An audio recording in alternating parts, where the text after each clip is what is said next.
I was rushing to work, so I grabbed my husband's phone by mistake. As soon as I boarded the train, my white sister-in-law called, and the very first thing she talked about was Marcus Babe, the $400,000 transfer from Maya's business account cleared into my offshore company. Thanks for forging her signature. And do not worry, Jamal still thinks this baby is his. When are you making Maya sign the house over? I simply silenced the microphone and smiled. Before I continue this story, let me know where you are watching from in the comments below. Hit like and subscribe if you have ever had to outsmart a toxic family that tried to destroy everything you built. The morning started like any other frantic Monday in Atlanta. I am Maya, 32 years old, and the founder of a luxury culinary empire that caters to the city's most elite circles. Running a multi-million-dollar business means my schedule is calculated down to the second. I was already running 10 minutes behind for a major tasting event in Buckhead. I grabbed my coffee, snatched what I thought was my black smartphone off the kitchen island, and sprinted out the door toward the MARTA station. My husband Marcus had been in the shower. He is a financial consultant who loves wearing custom suits and pretending his family name pays our bills. We have the identical phones with the identical black cases. It was an honest mistake, but it was the mistake that saved my life. I slid into a seat on the train, catching my breath as the doors chimed shut. The city flashed by the windows. I tapped the phone screen to check my email, but the lock screen showed a picture of Marcus and his older brother Jamal on a golf course. I rolled my eyes, realizing I had grabbed the wrong device. I knew his passcode. It was our anniversary. I unlocked it, intending to quickly call my assistant from his phone to let her know I was running late. Before I could even open the keypad, the phone vibrated violently in my hand. The caller ID flashed a name that instantly made my stomach turn. Chloe. She is Jamal's wife. A fragile white woman who thrives on playing the victim and making sure everyone knows she married into a prominent black family. She has spent the last 4 years treating me like the hired help. I hit accept, bringing the phone to my ear. I opened my mouth to tell her Marcus left his phone at home, but she did not even say hello. Her voice came through sharp and breathless with excitement. Marcus Babe, it worked. The $400,000 transfer from Maya's business account cleared into my offshore company this morning. I froze. The train rattled along the tracks, but the sound completely faded away. My blood ran ice cold. I did not breathe. I did not speak. I simply pulled the phone away from my face and pressed the mute button on the screen. Then I pressed the speaker icon, holding the phone in my lap as Chloe continued her barrage of betrayals. I cannot believe you pulled off that forged signature so perfectly. Chloe laughed, a grating sound that echoed in the quiet train car. We can finally put that food truck girl back in her place. Your mother is going to be so thrilled when you take half of her little catering company in the divorce. She always said you should have married a Spellman girl instead of someone who smells like frying oil. My hands gripped the edges of the phone. Food truck girl. That was how my mother-in-law Vivian and the rest of them saw me. They completely ignored the fact that I had built a $20 million logistics and catering empire from the ground up. To them, I was just the girl from the South Side who did not belong at their country club dinners. But Chloe was not finished. Her next words were a dagger aimed straight at her own husband. And do not worry about the timeline, babe. Jamal still thinks this baby is his. He is so clueless. Once we drain Maya dry, we can finally be together without hiding. Just make sure she signs the house over to you before the audit hits her. She was pregnant with Marcus's child. My husband was having a baby with his brother's wife. They were stealing $400,000 from my life's work, framing me for a tax disaster and planning to leave me homeless. A weaker woman might have screamed. A more naive woman might have unmuted the phone and cursed her out. I did neither. In the brutal world of business, you do not throw tantrums, you gather leverage. I kept the phone on mute and minimized the call screen. My fingers flew across the glass. I opened his banking application. Marcus was arrogant enough to use Face ID, but I knew his backup PIN was the same as his phone lock. I typed it in. The screen loaded, revealing the hidden accounts he had never told me about. There it was in plain text. A massive wire transfer pending approval from my corporate account, routed through a joint account I did not know existed, straight into a shell company registered in Chloe's name. I took a screenshot. I swiped to his photo gallery and found a hidden folder. Inside were dozens of explicit photos of him and Chloe, along with screenshots of the forged loan documents bearing my copied signature. I selected every single file. I opened his email, attached the images and the banking screenshots, and forwarded everything to my secure encrypted business cloud server. I watched the progress bar inch across the screen. The train was slowing down, approaching the next station. Send. The confirmation tone chimed softly. Just as the files vanished into my secure server, the phone screen suddenly went black. A spinning wheel appeared. Marcus had realized his phone was missing. He was using his laptop to execute a remote factory reset, desperately trying to wipe the evidence before I could find it. But he was exactly 2 minutes too late. I had everything. The train hissed and jerked to a halt. The doors slid open with a loud mechanical clatter that snapped me back to reality. I looked up through the glass windows of the station platform. Standing right there, drenched in sweat, his custom suit wrinkled, and his eyes wide with absolute panic, was Marcus. He had tracked the device location and sprinted down the street to chase the train down. He pounded his fists against the glass doors before stepping inside the car, breathing heavily, scanning the rows of seats. He was searching frantically until his terrified eyes locked onto mine. He looked at the black phone resting quietly in my hands, unaware that it was now totally empty. He thought he could erase his sins with a click of a button. He thought he could steal my crown and leave me with absolutely nothing. He had no idea that the war had just begun. I pulled into the private parking garage of my Buckhead facility just as the morning prep shift hit their stride. The air inside my 20,000 square foot commercial kitchen was a symphony of precision. Searing Wagyu beef roasting garlic, the sharp clatter of stainless steel. This was my kingdom. I built it. I bled for it. I bled for it. I bled for it. The repetition in my mind matched the rhythm of my pounding heart. I took a deep breath, smoothing my tailored blazer, and walked into my private glass-enclosed office. I barely had time to set my bag down before the heavy door violently swung open. Marcus stormed in, his chest heaving, his designer tie yanked loose. He slammed the door behind him. The panic in his eyes had been replaced by a carefully manufactured outrage. He backed me against my desk. "Are you out of your mind?" he barked, his voice vibrating with a harsh, aggressive edge. "You stole my phone. You took my property, walked out of our house, and got on a train. What kind of psychotic behavior is this, Maya?" I looked at him. The man I had shared a bed with for 4 years. The man who constantly criticized my long hours while secretly funding his lavish lifestyle with my sweat. He was trying to gaslight me, aggressively shifting the blame to mask his own absolute terror. It was a calculated performance. I picked up the identical black smartphone from my desk and held it out to him by 2 fingers. "I grabbed it by mistake, Marcus. We have the exact same phone case. I realized it on the train and was trying to call you from it, but the screen went completely black.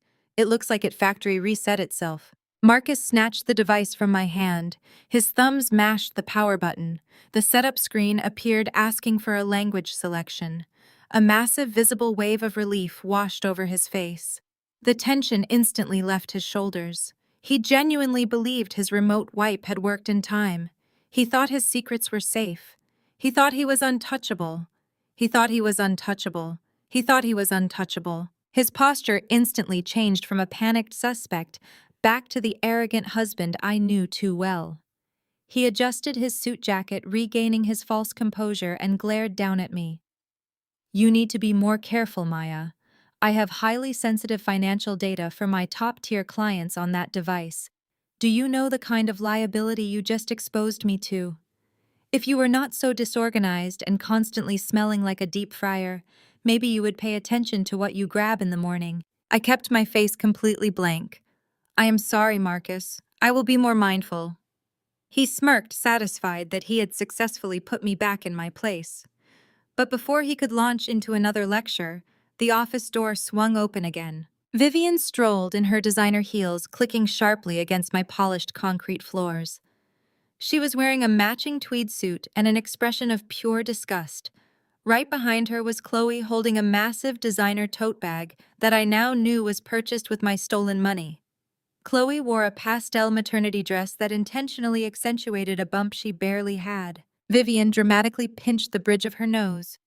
Lord have mercy, it smells like raw onions and desperation in here. I do not know how you breathe this air every day, Maya. Good morning, Vivian, I said smoothly. Do not use that tone with me, Vivian snapped, inspecting a framed award on my wall with open contempt. We are not in the projects anymore. Marcus brought you into high society, so you need to act like it. My friends at the country club are already whispering about how much time you spend in this warehouse. It is highly embarrassing for our family name. Chloe stepped forward, placing a pale hand protectively over her stomach. Marcus, babe, the smell in here is making me nauseous. Can we make this quick? I do not want to stress the baby. Marcus immediately softened. The harshness in his eyes vanished, replaced by a sickening tenderness.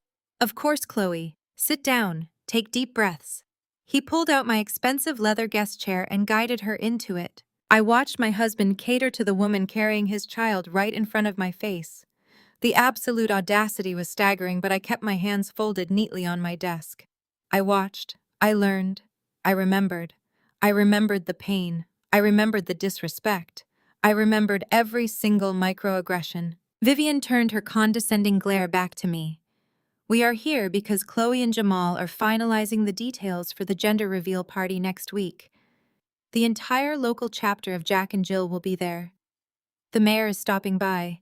It needs to be flawless. I smiled tightly. Congratulations to Jamal and Chloe. I am sure it will be a lovely event.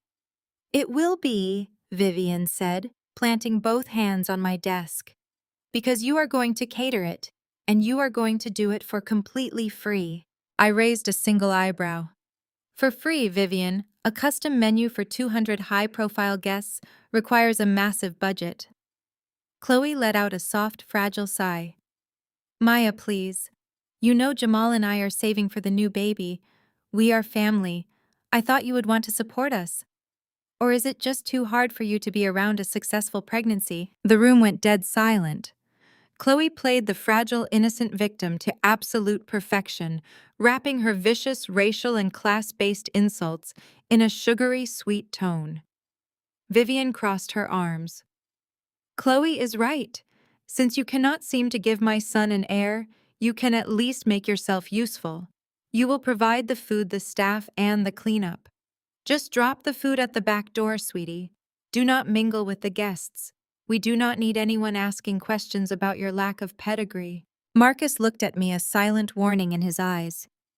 Do it, Maya. It is for my brother. It is the least you can do. They were standing in my $20 million facility, demanding free labor from a woman they viewed as a glorified maid, all while the man I married was funding his mistress with my stolen cash. I looked at Vivian, then at Chloe, and finally at Marcus. I let a warm, highly submissive smile spread across my face. You are absolutely right, Vivian. Family is everything.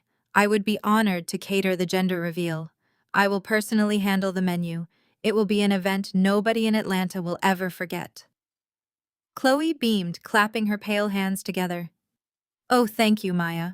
I knew you would understand your place. Vivian scoffed, turning on her heel. Make sure the crab cakes are hot this time. Come along, Chloe. Let us leave her to her grease. Marcus gave me a patronizing pat on the shoulder as he followed them out. Good girl, he murmured. I stood completely still, listening to the heavy glass door click shut. I waited until I saw Marcus and his luxury sedan pull out of the parking lot. The submissive smile vanished from my face, replaced by a cold, calculated focus. I reached into my desk drawer and pulled out my actual phone. I dialed the private number of my corporate attorney, Nia. She answered on the second ring. Tell me you have good news, Nia said, her voice sharp and ready for battle. I walked over to the window. They just handed me the murder weapon, I said, my voice steady. They want me to run the entire event at the mansion next week. The same mansion Chloe just bought with my stolen money. Let us pull the financial records. We are going to burn them all to the ground. Sunday morning arrived with the stifling humidity typical of Atlanta in late August. It was matched only by the suffocating atmosphere of the Oak Trace Country Club. This was Vivian's sanctuary.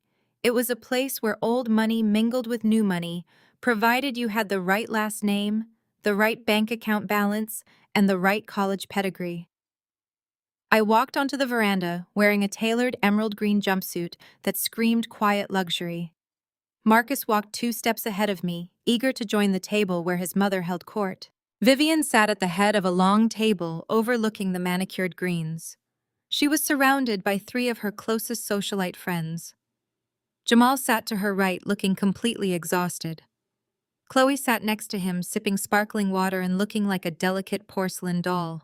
I took the only empty seat at the far end of the table. Marcus immediately engaged in a loud conversation about stock portfolios with Vivian's friends. He was trying desperately to sound like the financial genius he constantly pretended to be. I ordered black coffee and kept my silence. My mind was running through the financial documents Nia and I had pulled just days before. The $400,000 was gone, but the trap was perfectly set. I just needed to play my part. The pleasantries did not last long. Chloe adjusted her oversized designer sunglasses and let out a dramatic trembling sigh. She shifted in her seat, physically shrinking away from my direction. She placed a manicured hand over her chest. Jamal immediately leaned in, asking his wife what was wrong. Chloe's eyes welled up with perfectly timed tears. She looked at the other women at the table, her voice shaking with manufactured fear. I just feel so unwelcome right now. Maya has been glaring at me ever since she sat down. I can feel the hostility radiating off her. It is so aggressive. I am pregnant, Jamal. I cannot handle this kind of hostile energy. It is not safe for the baby. The entire table stopped talking. Every head turned toward me. The angry black woman trope was Chloe's absolute favorite weapon. She used her fragile white woman tears to paint me as a physical threat without me ever uttering a single word. I had literally been staring at my coffee cup. Jamal slammed his hand on the table. His protective instincts were activated by a baby that was not even his. Maya, what is your problem? Chloe is carrying my child. If you cannot sit here and be civil, you need to leave. I looked up, keeping my face entirely passive. I have not said a word to your wife, Jamal. Vivian scoffed, swirling her mimosa. Her wealthy friends watched with hungry, judgmental eyes. You do not need to say a word, Maya. Your body language screams ghetto. I met my mother-in-law's gaze. Excuse me? Vivian leaned forward. Her voice carried across the veranda for neighboring tables to hear. Maya, you need to fix your tone.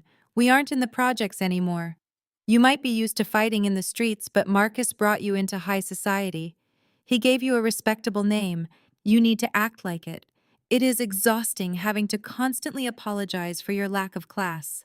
You should be taking notes from Chloe on how to carry yourself with grace. The blatant disrespect was staggering. She was erasing my $20 million company and reducing me to a stereotype. She was elevating the white woman who was secretly sleeping with her favorite son. Marcus sat there slicing his eggs, Benedict absolutely silent. He let his mother humiliate me in front of Atlanta's elite because it fed his fragile ego. He needed them to believe he was my savior. I took a slow sip of my coffee. I did not raise my voice. I did not react. I simply smiled. The waiter arrived moments later carrying a silver tray with the leather check folder. The brunch bill for 8 people at Oak Trace was astronomically high. He placed it discreetly near Marcus. Marcus casually flipped the folder open. He reached into his pocket, patted his chest, and gave a rehearsed look of mild annoyance. Ah, man, I left my primary card in my golf bag in the locker room. Give me a second, let me go grab it. He was stalling. I knew for a fact his primary card was completely maxed out. His secondary accounts were currently frozen by the automated fraud alert I had triggered with the bank. He had absolute zero liquidity. He was hoping Jamal or Vivian would step in and cover the $2,000 bill to save him the embarrassment. Do not worry about it, darling, I said. My voice was smooth, cutting through the awkward tension like broken glass. I reached into my purse, pulled out my solid titanium black Amex, and dropped it onto the silver tray. The heavy metal hit the tray with a loud, authoritative clack that made everyone at the table physically jump. Please put the entire table on this, I told the waiter. I handed him a crisp $100 bill as a personal tip. And keep the change for your excellent service. The waiter bowed and rushed off. Vivian's wealthy friends stared at the heavy black card. Their eyes widened with sudden, undeniable respect. They knew exactly what kind of financial power that piece of metal represented. Marcus turned bright red, his jaw clenching in absolute humiliation. He had just been emasculated in front of his peers. He was exposed as a man whose wife casually covered a massive bill he could not afford. Chloe's face turned an ugly shade of blotchy pink. Her fragile victim routine had been completely overshadowed by my financial dominance. Furious at being upstaged, she stood up abruptly. Her chair screeched loudly against the polished stone floor. "Since you love spending money so much, Maya, you can cover my gender reveal party next week," Chloe announced loudly. She made sure every wealthy family at the tables around us could hear. "But do not think you are on the guest list. Just drop the food at the back door, sweetie. Don't mingle. We do not want your kind ruining the aesthetic." I looked at her, then at Marcus, feeling the satisfying weight of the trap closing. "I will see you at the back door, Chloe." I drove away from the country club feeling a profound sense of clarity. Paying that brunch bill was a tactical strike, but it was not the war. The war required dismantling the very foundation of their pretentious dynasty. To do that, I needed to break the weakest link in their chain. I needed to break Jamal. I knew a simple conversation would never convince him of their betrayal. He needed to see it, and I needed to plant the seed of doubt so deeply that it would consume him. Jamal was the golden child, the brilliant surgeon who supposedly could do no wrong. But his entire identity was wrapped up in being the perfect patriarch of an elite African-American family. He was completely blind to his white wife's manipulations and utterly devoted to his younger brother. When I returned to my office, I accessed the encrypted cloud server holding Marcus's digital footprint. Among the thousands of files I had extracted on the train, there were detailed billing statements from an ultra-exclusive fertility and reproductive clinic in Midtown Atlanta. Chloe had not just gotten pregnant by accident.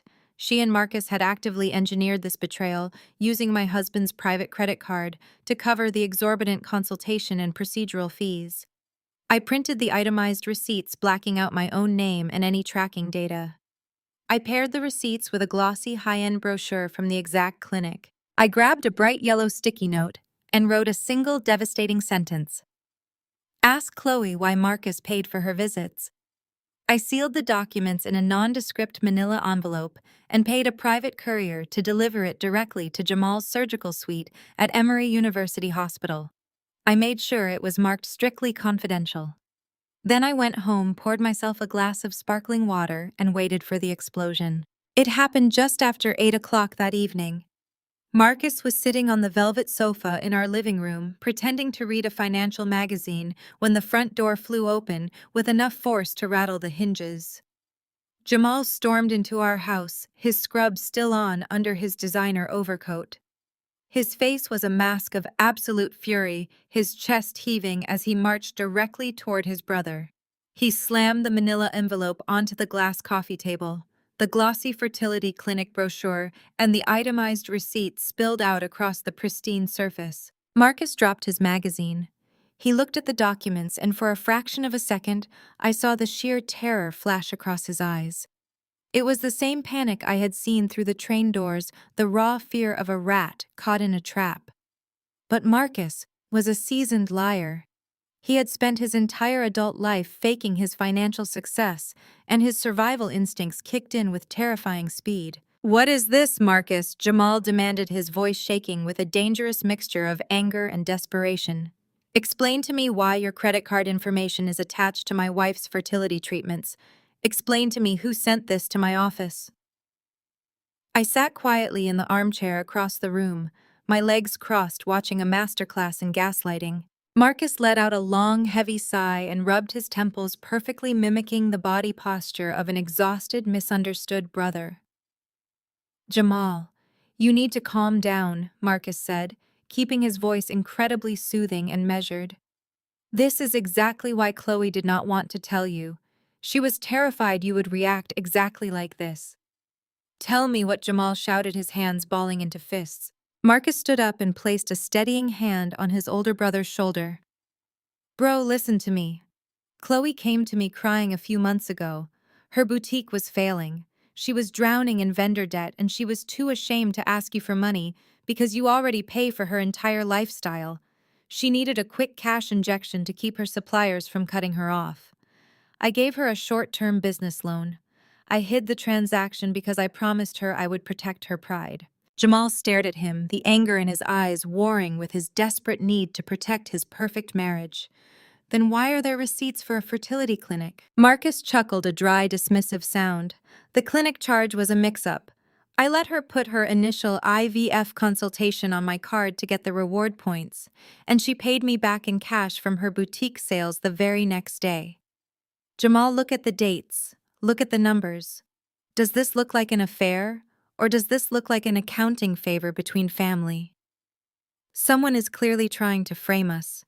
Someone who wants to destroy this family. It was a brilliant sociopathic lie. It capitalized on Jamal's arrogance and his desire to believe his wife was just a little bad with money rather than a treacherous villain. I watched Jamal's shoulders drop.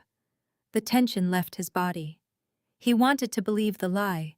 He needed to believe the lie because the alternative was facing the fact that his entire life was a humiliating joke. Jamal turned his head slowly, and his eyes locked onto me. The desperation in his gaze instantly morphed into a fiery, misplaced rage. You did this, Jamal accused, pointing a trembling finger in my direction. I did not flinch.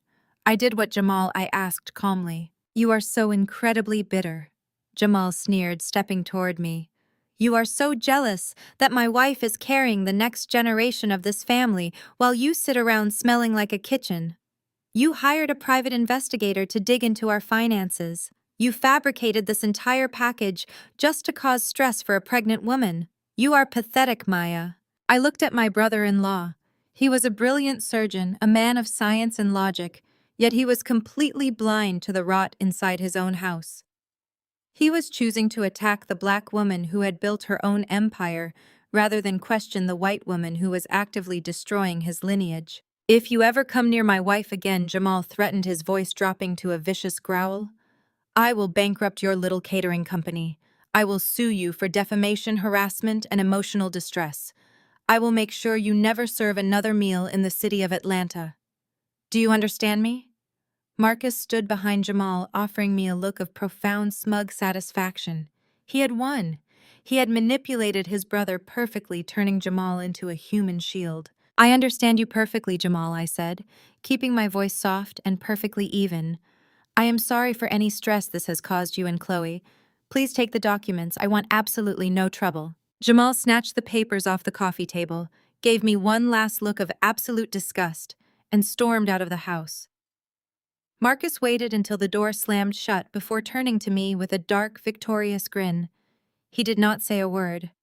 He just adjusted his tie and walked into the kitchen, confident that his secret was permanently safe. I remained in the armchair, the silence of the living room pressing heavily against my ears. Jamal's threats echoed in my mind. He wanted a lawsuit. He wanted to protect his fragile reality and defend the very people who were stabbing him in the back. I realized then that a quiet confrontation would never work. Piecemeal tactics and anonymous envelopes would only give Marcus room to spin more lies and manipulate the narrative. I could not save Jamal privately. I could not protect this family from behind closed doors. If they wanted to treat me like a villain, I was going to give them a performance they would never recover from. I had to stop playing games. I had to burn the whole house down with everyone inside, and the gender reveal party was going to be the perfect place to strike the match. I did not sleep a single wink that night. While Marcus snored comfortably in the master bedroom, completely oblivious to his impending destruction, I sat at my kitchen island with my laptop open and my mind racing. Jamal's blind allegiance to his brother and his treacherous wife proved that dealing with this family internally was a massive waste of time. They were perfectly content to protect their pristine social image at the absolute expense of my sanity and my bank account. If I brought them proof of the affair, they would close ranks, protect Marcus, and label me a crazy, jealous wife. I needed a force much larger and much more unforgiving than the court of family opinion. I needed the federal government. At 8 in the morning, I was sitting across from my corporate attorney, Nia, in her sleek downtown office. The heavy mahogany desk between us was covered in printed banking statements and wire transfer logs. Nia had a predatory gleam in her eye as she slid a thick stack of federal affidavits toward me. If we file this as a marital financial dispute, it goes to civil court and gets tied up in a messy, drawn-out divorce proceeding, Nia explained, tapping a manicured fingernail against the documents. Marcus could argue that, as your husband, he had implicit permission to move funds. But if we file this as an unauthorized fraudulent transfer by an unknown entity, it instantly becomes a federal matter. We do not name Marcus. We simply report that $400,000 was stolen from your commercial business account via identity theft. It was a brilliant, flawless strategy. Marcus had used a forged digital signature to authorize the transfer from my corporate account to a newly formed LLC registered under Chloe's name. By officially reporting the theft to the bank's fraud department, the Federal Trade Commission, and the Internal Revenue Service, I was taking the power out of Marcus's hands. The federal investigators would trace the IP address of the computer that authorized the wire. They would follow the digital paper trail directly to Chloe's boutique account. Marcus was not just committing adultery. He had committed wire fraud, identity theft, and tax evasion. I picked up the heavy brass pen and signed my name on every single dotted line. I swore under penalty of perjury that the funds were stolen. I handed the paperwork back to Nia and watched her seal the envelope. The federal trap was officially set. 48 hours later, the jaws of that trap snapped shut with breathtaking speed. I was standing in the center of my commercial kitchen overseeing the massive prep work required for Chloe's upcoming gender reveal party. The hypocrisy of preparing artisanal crab cakes and imported caviar for the woman who stole my money was not lost on me, but I found a dark, satisfying humor in the process. Every perfectly plated appetizer was just another prop for the grand finale. The heavy glass doors of my office violently swung open for the second time that week. Marcus stormed inside, and this time he was not faking his panic. His face was a ghastly shade of gray, a stark contrast to his crisp navy suit. He looked completely unhinged. He practically sprinted toward me, completely ignoring my staff, who paused their chopping to watch the spectacle. Marcus grabbed my arm, his grip entirely too tight, and pulled me into my private office, slamming the door behind him. He was sweating profusely. A single bead of moisture tracked down his temple, ruining his perfectly groomed appearance. "I need $20,000 in cash right now, Maya," he demanded, his voice dropping to a frantic, breathless whisper. "Open the business safe. I know you keep liquid cash for vendor emergencies. Hand it over immediately." I calmly pulled my arm out of his grasp and took a deliberate step back. I looked him up and down, taking in his absolute desperation. "Why on earth do you need $20,000 in cash on a Thursday afternoon, Marcus?" "There is a glitch with my wealth management portfolio," he snapped, waving his hand as if swatting away an annoying insect. "It is a stupid banking error. I was at the jewelry store trying to buy Chloe a push present for the party to smooth over that ridiculous fight with Jamal. My black card declined. Every single secondary card I have declined. The manager literally cut up my card in front of the entire showroom. It was humiliating, Maya. I am not going to be embarrassed over a banking glitch. Open the safe." He still possessed the sheer, unadulterated arrogance to demand my hard-earned cash to buy diamonds for his pregnant mistress. He had treated my business as his personal ATM for years, always masking his demands behind the guise of temporary cash flow issues with his high-end investments. I looked at him, letting my eyes widen in a perfect Oscar-worthy imitation of absolute panic. I grabbed a stack of printed emails from my desk and stood up intentionally, letting my hands tremble. "Marcus, I was just about to call you," I said, my voice rising in manufactured hysteria. "I cannot open the safe. I cannot access any of the corporate accounts. We have absolutely no money." Marcus froze. The arrogant demand died on his lips. His eyes darted from my face to the papers in my hand. "What do you mean you cannot access the accounts, Maya? What did you do? I did not do anything, I cried out, pressing my hands to my cheeks. I got a call from the bank fraud department this morning. They froze everything. The primary operating account, the vendor lines of credit, the payroll accounts, all of it. They detected a massive unauthorized wire transfer of $400,000 that happened last week. Marcus actually stopped breathing. The color completely drained from his face, leaving him looking like a sick, terrified ghost. His mouth opened, but no sound came out. I pushed the printed bank notice directly into his chest. He grabbed it automatically, his hands shaking so violently the paper rattled. I had to report it, Marcus. I continued, my voice perfectly conveying the terror of a confused, innocent wife. $400,000 just vanished into thin air. The bank escalated it immediately. They brought in the Federal Trade Commission for identity theft. And because it is a commercial account, the IRS launched a random immediate audit of all our business and personal finances. The federal agents are tracing the wire right now. They said they will know exactly what IP address authorized the transfer and exactly whose bank account received the stolen funds by Monday morning. I watched his eyes scan the bold red letters of the bank notice. He saw the words Internal Revenue Service. He saw the words Federal Investigation. I watched the devastating realization crash over him like a tidal wave. He knew the feds would trace the transfer directly to his laptop. He knew they would trace the destination directly to Chloe's boutique. He was no longer dealing with a disgruntled wife. He was staring directly down the barrel of a 20-year federal prison sentence. Marcus fled my office like a man who had just seen his own executioner. He did not ask any more questions. He did not demand the cash.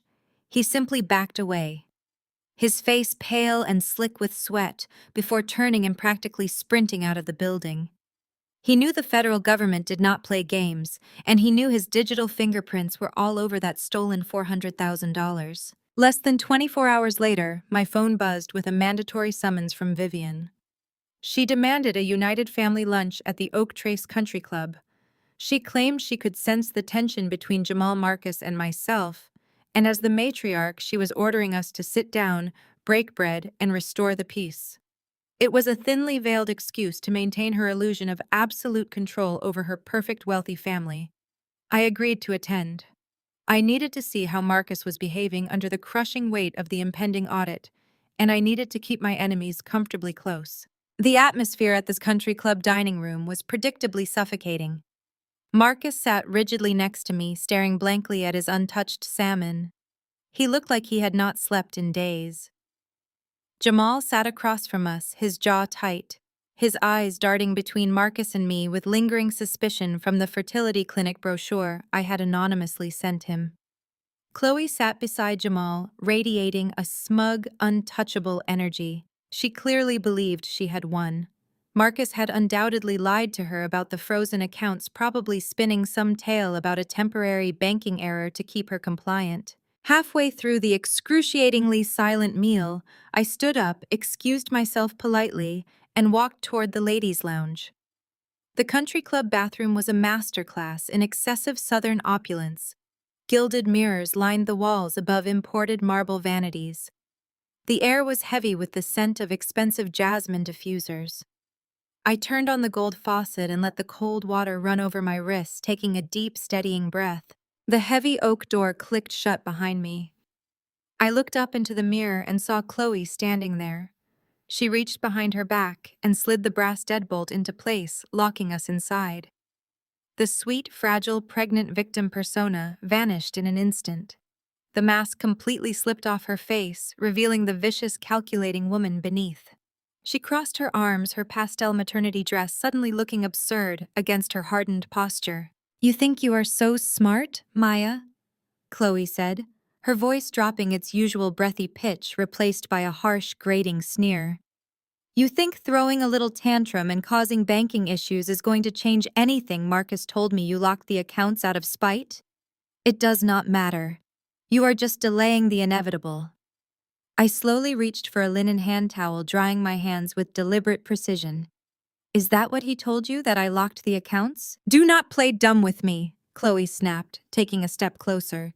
The pristine lighting caught the furious glint in her eyes. I know exactly what kind of game you are playing, and you are going to lose. You are never anything more than a bankroll to him, Maya. You are a placeholder. Did you honestly think a man like Marcus, a man from this kind of family, was ever going to settle for a woman who spends her life smelling like raw meat and garlic? He despises your little catering business. I turned around to face her, leaning casually against the marble counter. My silence only infuriated her more. She wanted me to scream. She wanted me to break down in tears. She wanted to feel the absolute power of destroying my life. Marcus loves me, Chloe declared, stepping right into my personal space. He has loved me since the day we met. This baby is his true heir, not Jamal's. And as soon as I deliver this child, Marcus is filing for divorce. He is going to take his legal half of your $20 million company, and he is going to leave you with absolutely nothing. We are going to build our life on the foundation of your sweat, sweetie. You are funding my family. I looked at her pale, contorted face. The sheer magnitude of Marcus's lies was almost impressive. He had convinced this woman that he was entitled to half of a business he never contributed a single dime to. He had convinced her that their future was financially secure, entirely omitting the fact that federal investigators were currently tracing his felony wire fraud right to her boutique's doorstep. They were both living in a spectacular, deeply pathetic delusion. I let a slow, chilling smile spread across my face. You can have him, Chloe. But I promise you neither of you is walking away with a single penny of my money. Chloe's eyes narrowed into dangerous slits. She realized I was not going to give her the satisfying dramatic reaction she craved. She realized her words were not breaking me. So she immediately shifted to her most lethal weapon. Watch me, she whispered. Chloe reached up with her perfectly manicured hands and violently yanked her own hair, tangling the blonde waves into a messy bird's nest. Then she dug her fingernails into her own forearm, dragging them down hard enough to leave bright, angry red welts across her pale skin. She looked at me, her eyes wide and suddenly brimming with entirely manufactured terror. She inhaled deeply, filling her lungs, and let out a blood-curdling, hysterical scream. "Help me!" Chloe shrieked at the top of her lungs, banging her fists against the locked wooden door. "Somebody help me! She is crazy!" She fumbled with the deadbolt, threw the door open, and stumbled out into the plush hallway of the country club. I followed her at a calm, measured pace, walking out just in time to see her collapse dramatically against the hallway wall. Jamal and Vivian were already sprinting out of the dining room, followed closely by Marcus. Patrons from nearby tables stood up, their wealthy faces pale with shock. Jamal caught Chloe as she slid toward the floor. She buried her face in his chest, sobbing with violent theatrical gasps.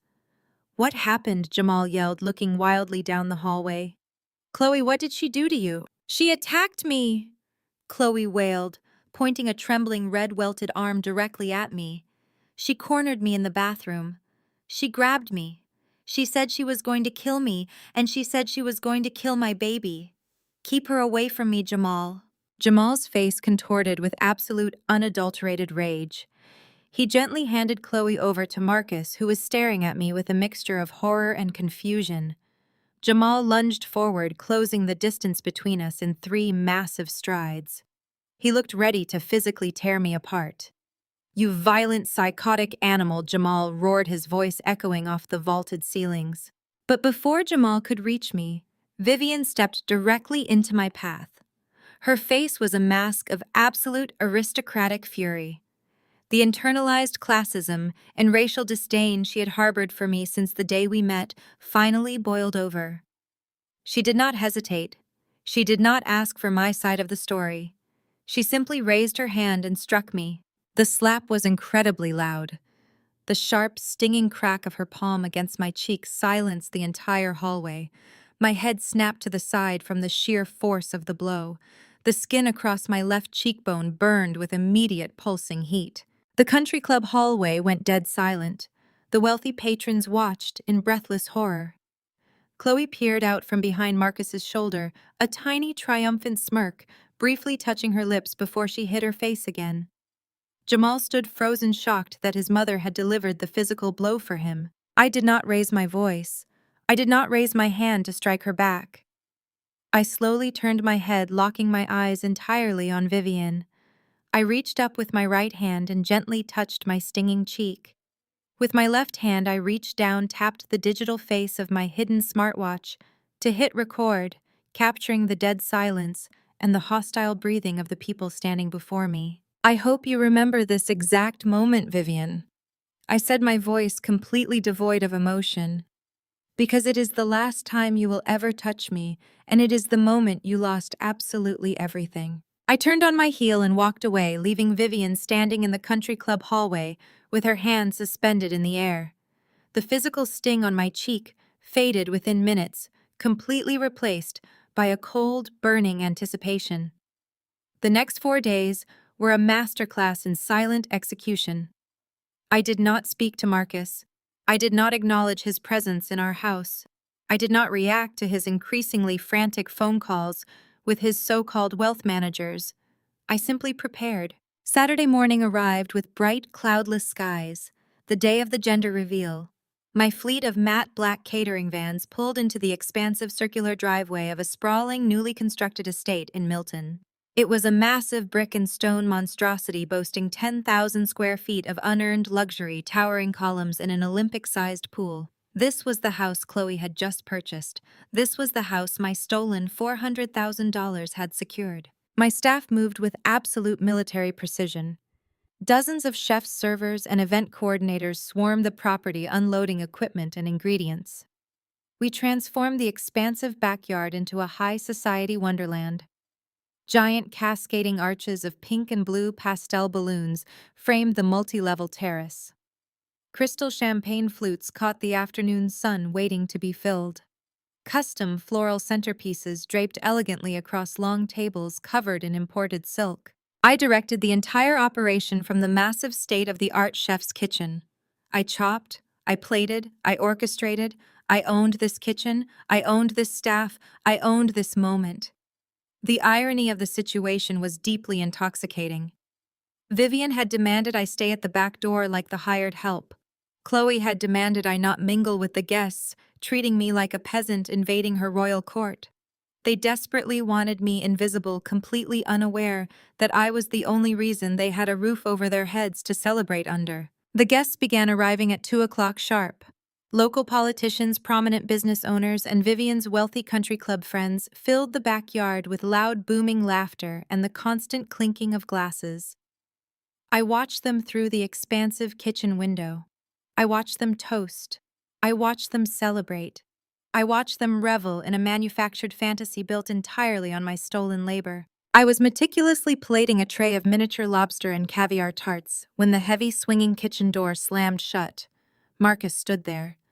The panicked, desperate man from my office was gone. The impending federal audit had clearly pushed him past the point of fear and straight into a sociopathic survival mode. He reached behind him, locked the door, and aggressively yanked the blind shut completely, cutting us off from the catering staff buzzing in the hallway outside. He walked toward me. His shoulders squared, his jaw tight. The mask was completely off. There was no more gaslighting about accidental phone swaps or temporary business loans. There was only cold, hard malice. "You really think you can play games with me, Maya?" he sneered, stepping so close I could smell the expensive bourbon on his breath. "You think freezing our accounts and hiding behind some phantom bank audit is going to stop me? You think you can starve me out of my own money? I am Marcus Jenkins. I do not get starved out. You are nothing but a stubborn, ungrateful weight around my neck." I placed the silver tray on the marble counter. I wiped my hands on my pristine white apron and looked him dead in the eye. "I am keeping my business secure, Marcus. Your business." Marcus laughed. It was a loud, ugly, hollow sound that echoed off the stainless steel appliances. "That is where you are completely wrong." He stepped directly into my personal space, pointing a rigid finger at my chest. "I am filing for divorce on Monday morning. I already retained the most vicious litigator in Atlanta, and I am taking exactly what is owed to me. I am taking 50% of the catering company. I am taking 50% of the commercial property. I am taking half of every single dollar you have ever made." I stared at him, letting his vicious words hang in the heavy air. He wanted half. He wanted half of my blood. He wanted half of my sweat. He wanted half of my tears. You did not build a single thing in that company, I said quietly, keeping my voice dangerously level. You never worked a single hour in that kitchen. I made you who you are. Marcus spat, his face inches from mine. You were absolutely nothing before you met me. I brought you into this world. I gave you the elite connections. I gave you the wealthy clients who eat your overpriced food. Without my family name, you are just another girl from the South Side scraping by.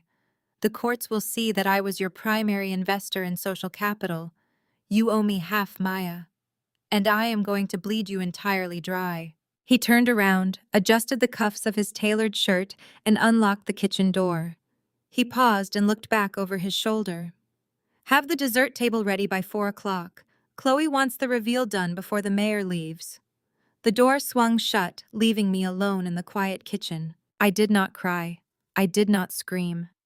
I walked over to my leather tote bag resting on the center island. I pulled out my secure iPad and unlocked the screen. I opened the encrypted legal file Nia had sent me late the night before. It was the official real estate closing documents for the property I was currently standing inside. I scrolled down to the buyer information. The property was registered to an LLC named Pastel Dreams Holdings. I scrolled to the financial disclosures. The down payment matching the purchase exactly to the cent was a wire transfer of $400,000. I looked at the routing numbers. They were identical to my frozen commercial accounts. I tapped the screen highlighting the final page. It was the Articles of Incorporation for the LLC. The primary beneficiary and sole owner of the property was listed in bold black ink, Chloe Jenkins. I looked up from the glowing screen, gazing through the kitchen window at the massive backyard. Marcus was currently handing Chloe a glass of sparkling cider, kissing her cheek tenderly, while Jamal proudly rubbed her pregnant belly. Marcus thought he was divorcing me to take half my company. He thought he was taking my money to build a new, perfect life with his brother's wife. He had no idea that I already held the deed to his absolute destruction. He had no idea that the federal government was already preparing the indictments. I set the iPad down, picked up the tray of lobster tarts, and pushed through the kitchen doors. It was time for the party to begin. The noise of the party hit me the second I pushed through the swinging kitchen doors. It was a wall of sound. The clinking of crystal champagne flutes, the bright artificial laughter of Atlanta's high society, the low thumping bass of the jazz trio playing on the far end of the terrace. I stepped into the blinding Georgia sunshine, the heavy silver tray of lobster tarts perfectly balanced on the tips of my fingers. I carried the silver tray. I carried the weight of their lies. I carried the $400,000 secret. I carried the absolute knowledge that every single brick of this massive estate was paid for with my stolen money. I carried it all perfectly balanced, moving through the crowd with the invisible grace of the hired help. This was Marcus and Jamal's world. The manicured lawn was packed with chief of surgery directors, prominent defense attorneys, and real estate tycoons. They wore pastel linen suits and designer sundresses, oblivious to the rot beneath their feet. At the center of it all stood Vivian. She was holding court by the infinity pool, wearing a wide-brimmed hat and a blindingly white pantsuit. She was parading Chloe around like a prize-winning mare. Chloe had one hand resting delicately on her slight baby bump, accepting congratulations and fawning compliments with a sickeningly sweet smile. I walked past them. I did not break my stride. I offered a lobster tart to a city councilman. I offered a tart to a venture capitalist. I smiled at the politicians. I smiled at the lawyers. I smiled at the people funding their delusions. The smile was my armor. The smile was my weapon. Vivian spotted me immediately. Her eyes narrowed, cutting through the cheerful facade she was projecting for her wealthy friends. She excused herself from a conversation with a judge's wife and intercepted me near the outdoor bar. She did not look at my face. She looked at my tray, treating me exactly like the catering staff she believed I was. Maya, Vivian snapped, her voice low and sharp, designed to carry only to my ears. You are hovering. I did not hire your company so you could mingle with my guests. Take those appetizers to the mayor's table near the garden, and then go back to the kitchen and stay there until it is time to cut the cake. Do not make me remind you of your place again today." I looked at her. I looked at the woman who had slapped me across the face just days prior. I looked at the woman who was aggressively defending a pregnant mistress while standing on stolen property. "I understand perfectly, Vivian," I said, keeping my tone flawlessly polite. "I will make sure everyone gets exactly what they deserve." I turned away before she could process the weight of my words. I did not go to the kitchen. I did not retreat. I scanned the crowd, my eyes moving over the sea of pastel clothing until I found my target. Jamal was standing alone near the edge of the stone patio, staring out at the lake. He looked terrible. He was holding a glass of sparkling water, his knuckles white from gripping the glass too tightly. The tension in his jaw was visibly pulsing. He was a man drowning in his own manufactured reality. He was desperately trying to maintain the image of the proud father-to-be, but the cracks were showing. The anonymous fertility clinic receipts I had sent to his office were still eating him alive. The country club bathroom incident was still playing on a loop in his mind. He was a brilliant surgeon, a man of logic and science, and his logical brain was violently rejecting the lies his family was feeding him. I set my empty silver tray down on a passing waiter's cart. I picked up a fresh tumbler of bourbon on the rocks, Jamal's preferred drink, and walked quietly toward him. I stopped beside him. He did not turn to look at me, but I saw his shoulders stiffen. "I am not supposed to be speaking to you," Jamal muttered, staring straight ahead at the water. "My mother wants you gone. Chloe is terrified of you. You need to walk away before I have security escort you off the property." I did not argue. I did not defend myself. I simply held out the glass of bourbon. "You look like you need a drink, doctor," I said softly. Jamal finally turned his head. He looked at the bourbon, then looked at my face. He was searching my eyes for malice, for the crazy, violent woman his wife claimed I was. He found nothing but absolute freezing calm. He hesitated for a fraction of a second before reaching out and taking the heavy crystal glass from my hand. As his fingers wrapped around the glass, I slid my left hand smoothly and expertly into the side pocket of his tailored linen suit jacket. I dropped a small metallic dual-port flash drive deep into the silk lining. "For your eyes only, doctor," I whispered, stepping back instantly so the transaction remained completely invisible to the partygoers behind us. "Do not show your brother. Do not show your mother. Look at it now." I turned and walked away, melting back into the crowd before Jamal could even open his mouth to ask a question. I did not look back. I did not need to. I knew exactly what he was going to do. Jamal was a man obsessed with finding the truth hidden beneath layers of tissue. He could not ignore a diagnosis. I walked back into the kitchen and watched through the window. I saw Jamal set his bourbon down on the stone railing.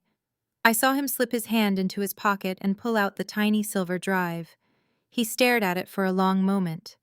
Then, looking over his shoulder to ensure Vivian and Chloe were deeply distracted by the jazz band, Jamal quickly walked away from the patio, slipping through a set of French doors into the mansion's private first-floor study. Inside the quiet oak-paneled room, Jamal locked the door. He pulled out his smartphone. The flash drive was equipped with a USB-C connector. He plugged it directly into the bottom of his phone. A single folder popped up on his screen. It was titled "The Diagnosis." Jamal tapped the screen. 2 files appeared. One was a video file, the other was a massive PDF document. He opened the video first. It was the unedited raw security footage I had pulled from the country club's discreet hallway cameras, paired with the crystal-clear audio recording from my smartwatch. Jamal watched the screen in the dim light of the study. He watched his wife Chloe lock the bathroom door. He heard her voice dropping its sweet pitch to a vicious sneer. He heard her say, "Marcus loves me." He heard her say, "This baby is his true heir." Jamal's breathing stopped. He watched in absolute paralyzed horror as Chloe reached up and violently ripped her own hair. He watched her drag her fingernails down her own arm, intentionally clawing her own skin. He watched her fake a blood-curdling scream, unlock the door, and throw herself into the hallway. And he watched me standing completely still, my hands resting calmly on the counter, never having touched a single hair on her head. Jamal's hands began to shake violently. He backed up until he hit the edge of a leather sofa, collapsing onto the cushions. His entire reality shattered in the span of 60 seconds. He closed the video with a trembling finger. He opened the PDF document. It was a complete unabridged export of every single iMessage exchanged between Marcus and Chloe over the past 14 months.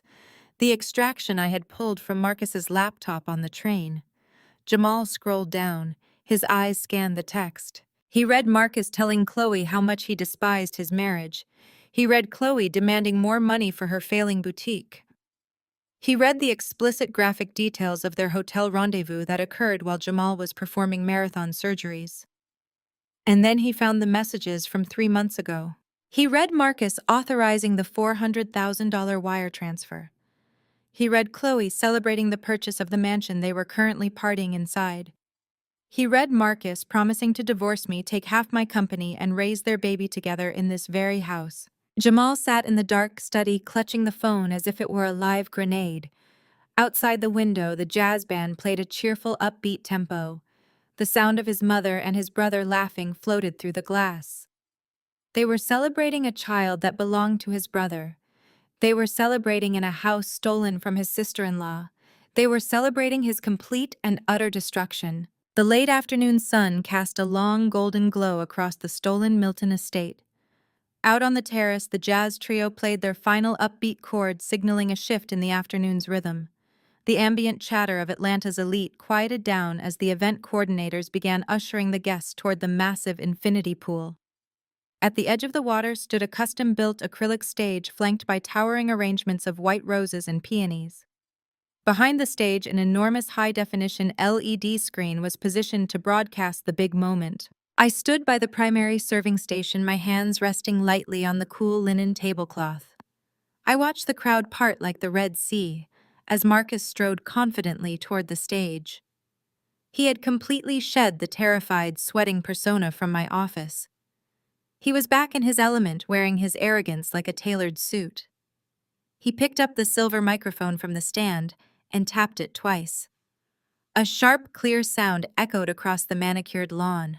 "Welcome, everyone," Marcus announced, his voice smooth and dripping with practiced charisma. "Thank you all for being here today to celebrate the expansion of the Jenkins family legacy." The crowd offered a warm, polite round of applause. Vivian stood in the front row, beaming with absolute matriarchal pride. She was flanked by a state senator and a prominent neurosurgeon, perfectly positioning herself at the absolute center of high society. Marcus smiled, his white teeth flashing in the sunlight. He reached out and gently pulled Chloe onto the stage beside him. She looked the picture of radiant, innocent motherhood in her flowing pastel dress. Marcus wrapped his arms securely around her waist, his hand resting dangerously close to her stomach. It was a blatantly intimate gesture disguised as brotherly affection. "We are here today to honor my incredible brother Jamal." Marcus continued, his voice swelling with manufactured emotion.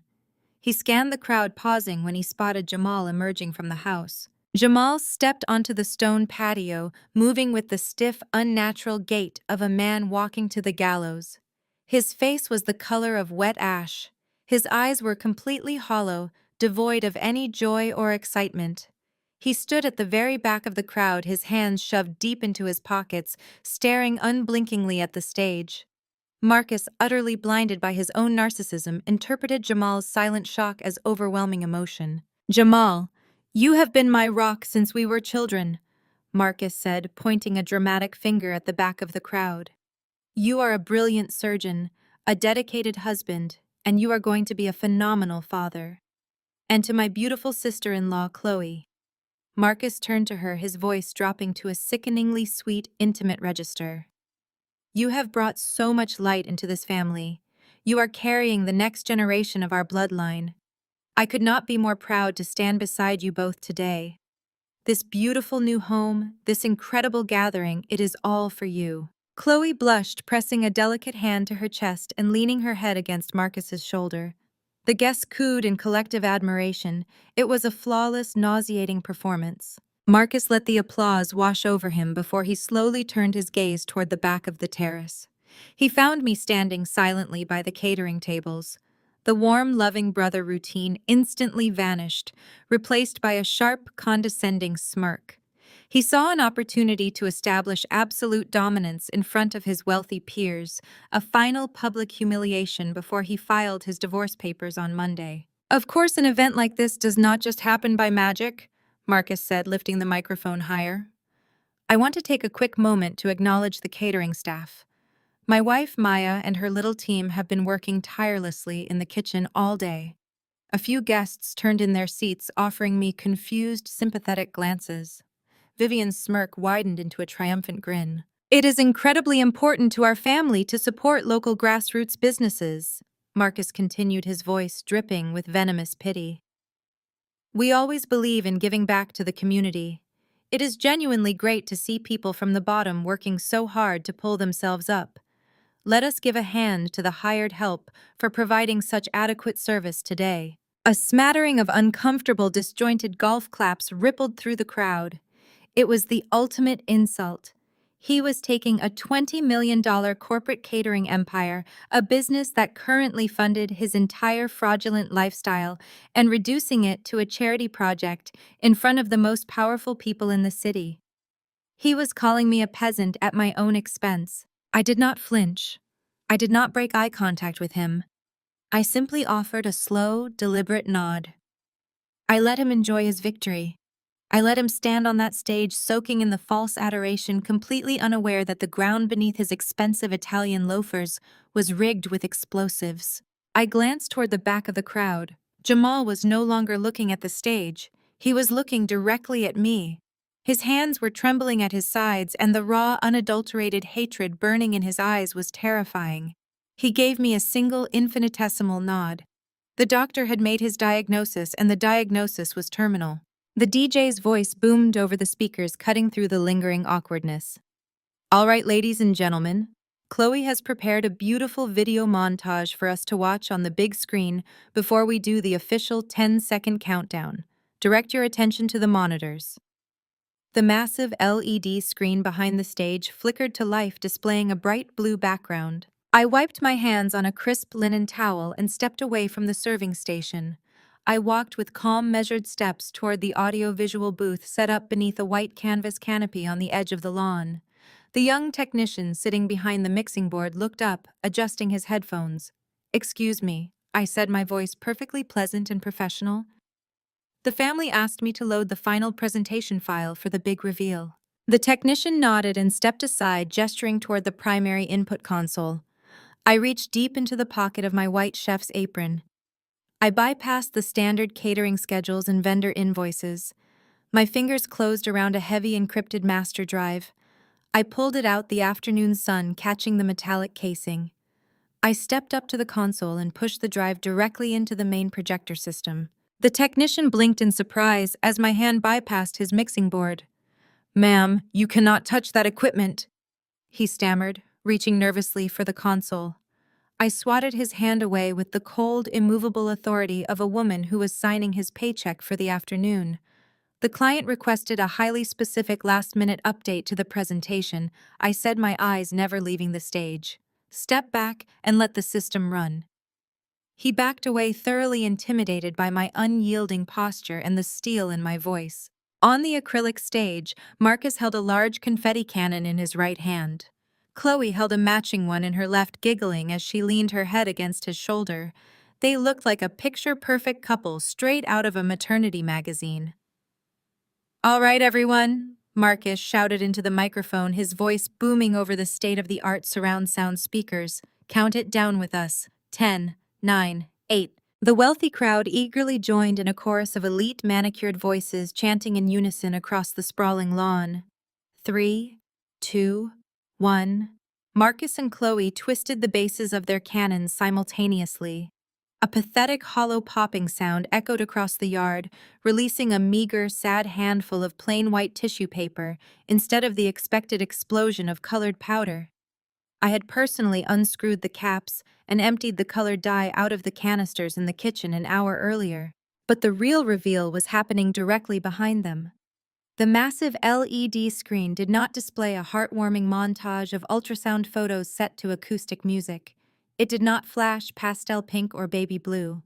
Instead, the screen violently cut to black for a split second before flooding the entire backyard with a blinding aggressive crimson red.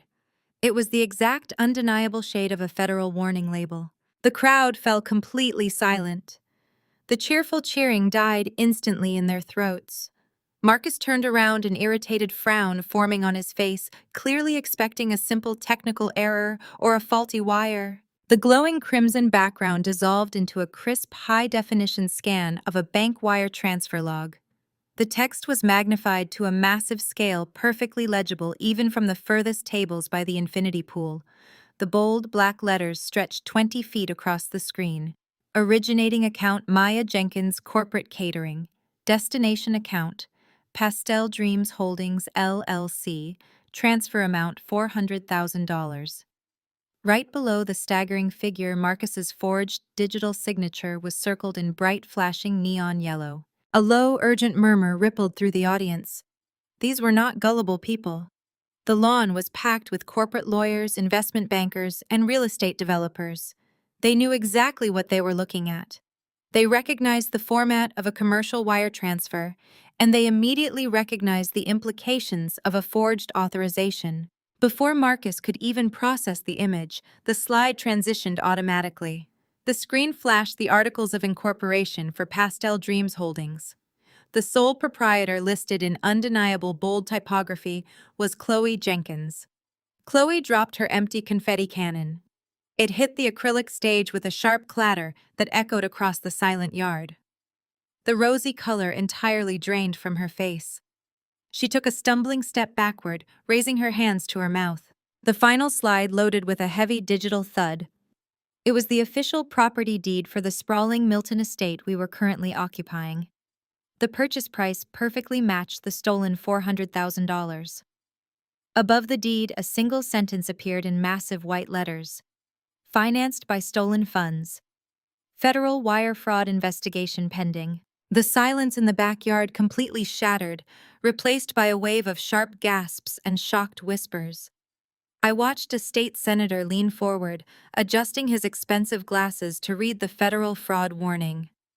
A prominent real estate tycoon at the front table pointed at the property deed, whispering frantically to his wife.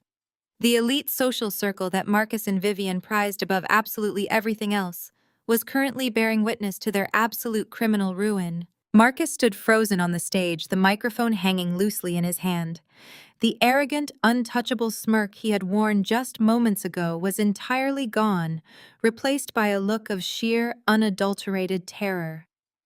He looked like a man who had just stepped on a landmine and heard the click. He realized in real time that his secret was no longer just a domestic dispute.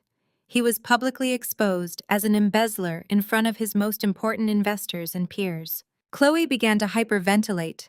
The sweet, victimized persona she used to manipulate Jamal was useless against raw financial data. She backed away from the screen as if the glowing documents were physically burning her, looking around wildly for someone to hide behind. Then Vivian broke the paralysis. She shoved her way past the state senator, her face contorted with a frantic, desperate rage. She marched toward the audio-visual booth, her expensive heels sinking into the manicured grass. Her aristocratic composure completely disintegrated, revealing the panicked, clawing desperation of a woman watching her dynasty burn to ash. "Turn it off!" Vivian shrieked, her voice cracking as she waved her arms frantically at the giant screen. "Turn it off right now! Everyone, please remain calm. It is a glitch. It is just a disgusting technology glitch." She reached the edge of the canopy, glaring at me with murderous intent. She pointed a shaking jewel-encrusted finger directly at my face. "Maya, you miserable, jealous woman!" Vivian screamed, completely ignoring the fact that the entire crowd was watching her melt down. "Turn that screen off this instant. You are making a fool of yourself. Nobody believes this ridiculous fabrication." I looked at Vivian, letting her frantic, shrill voice wash over me. She was desperately trying to maintain the illusion of order, waving her hands at her wealthy friends, as if she could physically sweep the truth under the rug. I did not step away from the audio-visual console. I did not break eye contact with her. "There is no glitch, Vivian. I said, my voice carrying clearly over the immediate murmurs of the crowd. I am simply providing the transparency this family has always lacked. You wanted a grand reveal. You wanted an unforgettable show for your elite circle. I am giving you exactly what you asked for. Marcus finally broke out of his paralyzed state of terror. He bolted off the acrylic stage, his expensive leather shoes slipping frantically on the damp grass as he sprinted toward the canopy. His face was twisted into a mask of pure, unhinged desperation. He lunged for the mixing board, his hands reaching wildly for the tangle of cables connected to the main projector, fully intending to rip the entire system out of the wall. I was faster. I did not reach for the cables. I reached for the master playback control on the digital interface. I slammed my hand down on the large illuminated play button. Marcus managed to rip the video feed cord from its socket, instantly plunging the massive LED screen into darkness. He let out a harsh, breathless sound of triumph, believing he had stopped the bleeding. He believed that taking away the visual evidence would somehow save him. He was completely wrong. The video feed was dead, but the audio cables were routed through an entirely separate heavy-duty amplifier system. The massive concert-grade surround sound speakers rented specifically to project the DJ's music across the sprawling 10,000-square-foot estate emitted a sharp electronic crackle. Then the undeniable crisp audio file I had extracted from Marcus's encrypted cloud server began to play. It was a recorded phone call, a deeply private conversation Marcus had saved on his laptop. Chloe's voice blasted through the manicured backyard. The audio was horrifyingly clear. Her signature breathy, innocent tone was completely absent. Instead, her voice sounded sharp, calculating and dripping with malicious intent. It echoed off the brick facade of the stolen mansion. It bounced off the surface of the infinity pool. It filled the ears of every single politician, surgeon, and socialite standing on the lawn. I cannot keep pretending to be stressed about money. Marcus Chloe's voice reverberated through the venue. You need to expedite the wire transfer. Maya is entirely focused on her new corporate contracts right now. She is not paying attention to the secondary accounts. Move the $400,000 tomorrow. The crowd stood frozen in a state of collective shock. Several guests instinctively raised their hands to their mouths. A few pulled out their smartphones, the red recording lights blinking steadily as they captured the absolute destruction of the Jenkins family dynasty. Marcus froze, the disconnected video cable dangling limply from his fist. He stared at the speakers in absolute horror.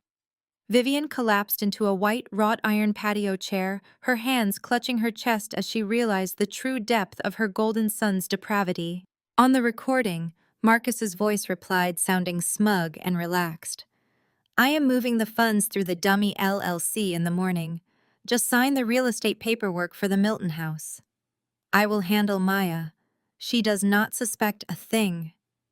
Then came the final devastating blow. The audio clip that would permanently fracture the foundation of their lives.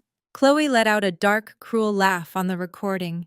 Jamal still thinks this baby is his, she said, her words slicing through the heavy, humid Georgia air like a scalpel. He is completely clueless. He actually thanked me for going to the fertility clinic. We just need to keep him distracted for a few more months. Let's drain her dry, Marcus. As soon as I give birth to our child, you take your half of her company and we leave them both with nothing. The audio file ended. A deafening, suffocating silence descended upon the backyard. The jazz trio had stopped playing long ago. The caterers had stopped serving. There was no sound except for the gentle lapping of water in the infinity pool and the ragged, panicked breathing of Marcus Jenkins. I turned my attention away from the console and looked directly at Jamal. He was standing near the edge of the stone patio, exactly where I had left him. The golden child. The brilliant, untouchable surgeon. The man who had sneered at me, threatened to bankrupt my company, and blindly defended the woman who was systematically destroying his life. Jamal's eyes were wide, completely blown out with a mixture of shock and sheer, unadulterated agony. The crystal champagne flute he had been holding loosely in his right hand slipped from his numb fingers. It hit the stone patio with a sharp, violent crash, shattering into 100 glittering pieces. He did not flinch at the sound. He did not look down. He slowly turned his head and stared at Chloe, She was standing near the edge of the stage, her hands clutching her stomach. Tears were streaming down her face, ruining her perfect makeup. She was shaking her head frantically from side to side, silently mouthing the word no over and over again, trying to deny the reality of her own recorded voice. She reached a trembling hand out toward Jamal, taking a pathetic, stumbling step in his direction. Jamal recoiled from her as if she were made of fire. The absolute disgust and revulsion radiating from his posture stopped her dead in her tracks. Then Jamal turned his gaze toward Marcus, the brother he had idolized, the brother he had protected, the brother who had slept with his wife, fathered the child she was currently carrying, and plotted to finance their new life with stolen money. The betrayal completely broke Jamal. I watched the rigid, arrogant posture drain out of his body. His broad shoulders slumped forward. The fierce, untouchable pride of the Jenkins family patriarch vanished, replaced by the broken shell of a man who had just realized his entire existence was a humiliating, elaborate joke. He did not yell. He did not attack. He simply stood among the shattered glass, completely destroyed by the truth. The destruction lasted exactly 5 seconds. Then the paralyzing shock evaporated from Jamal's body, leaving behind a terrifying primal wrath. He did not say a word. He did not demand an explanation. He simply moved. Jamal cleared the distance between the patio and the stage in long, predatory strides. His expensive leather shoes crunched over the shattered remains of his champagne glass. Marcus was still standing near the edge of the acrylic platform, staring blankly at the dead LED screen, his mouth opening and closing like a suffocating fish. He turned his head just as Jamal hit him. The impact was a violent, breathless collision of bone and muscle. Marcus flew backward off the stage, crashing hard onto the manicured Bermuda grass. Jamal was instantly on top of him. This was not a civilized argument. It was not a sibling rivalry. It was a full-blown, visceral brawl fueled by a lifetime of absolute loyalty that had just been mutated into pure, concentrated hatred. Jamal's fist connected with Marcus's jaw with a sickening crack. Marcus scrambled desperately, throwing his arms up to shield his face, but Jamal tore through his defenses. The tailored pastel linen of Marcus's suit ripped loudly at the shoulder seam. Jamal grabbed his brother by the lapels, lifting his torso halfway off the ground before slamming him back into the dirt. "You sat at my table!" Jamal roared, his voice tearing at his vocal cords, a sound entirely stripped of his usual refined composure. "You looked me in the eye and let me thank you for the clinic. You smiled at me," Marcus sputtered, spitting a mixture of saliva and blood onto the expensive grass. "Jamal, please." Marcus gasped, his voice high and reedy, completely devoid of his signature arrogance. "Wait, let me explain." Jamal did not let him explain. He delivered another punishing blow to Marcus's cheekbone. Vivian shrieked from the sidelines. Her aristocratic facade had entirely burned away. She stood frozen by the white rose arrangements, watching her golden boys destroy the family name in the dirt. "Security!" Vivian screamed, her voice cracking into a hysterical pitch. "Someone get security! Pull them apart!" The private security team hired for the event shifted uncomfortably near the perimeter of the lawn, but they did not intervene. They looked at the massive dark screen that had just broadcast federal wire fraud. They looked at the sheer, uncontrolled violence radiating from Jamal. They made the collective silent decision that they were not paid enough to step between two wealthy men, tearing their own empire apart. Chloe realized the exact moment Marcus lost the fight. She saw the blood on his teeth. She saw that her protector, her meal ticket, and the man who had promised her a mansion and a brand new life was currently being beaten into the ground. Panic seized her throat. The sweet, innocent persona she utilized to manipulate every situation kicked into overdrive. She turned away from the brawl and threw herself toward the audience. "Please," Chloe wailed, dropping to her knees at the very edge of the stage. Tears spilled perfectly down her cheeks, her chest heaving as she hyperventilated. "Someone stop him! He is going to kill Marcus!" She reached a trembling, desperate hand out toward the front row of guests.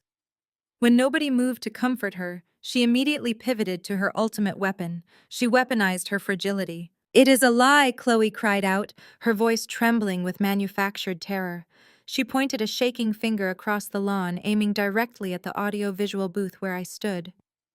"Maya faked all of this. She hired someone to forge those bank records. That audio was AI. She is a bitter, angry woman, and she is framing us because Marcus is leaving her. You have to believe me. Look at what she is doing to this family." She waited for the outrage. She waited for the wealthy, influential men to rush to her aid.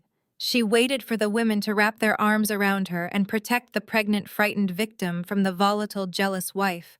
The crowd did absolutely nothing. The guests occupying the Milton estate were the upper echelon of Atlanta's black elite.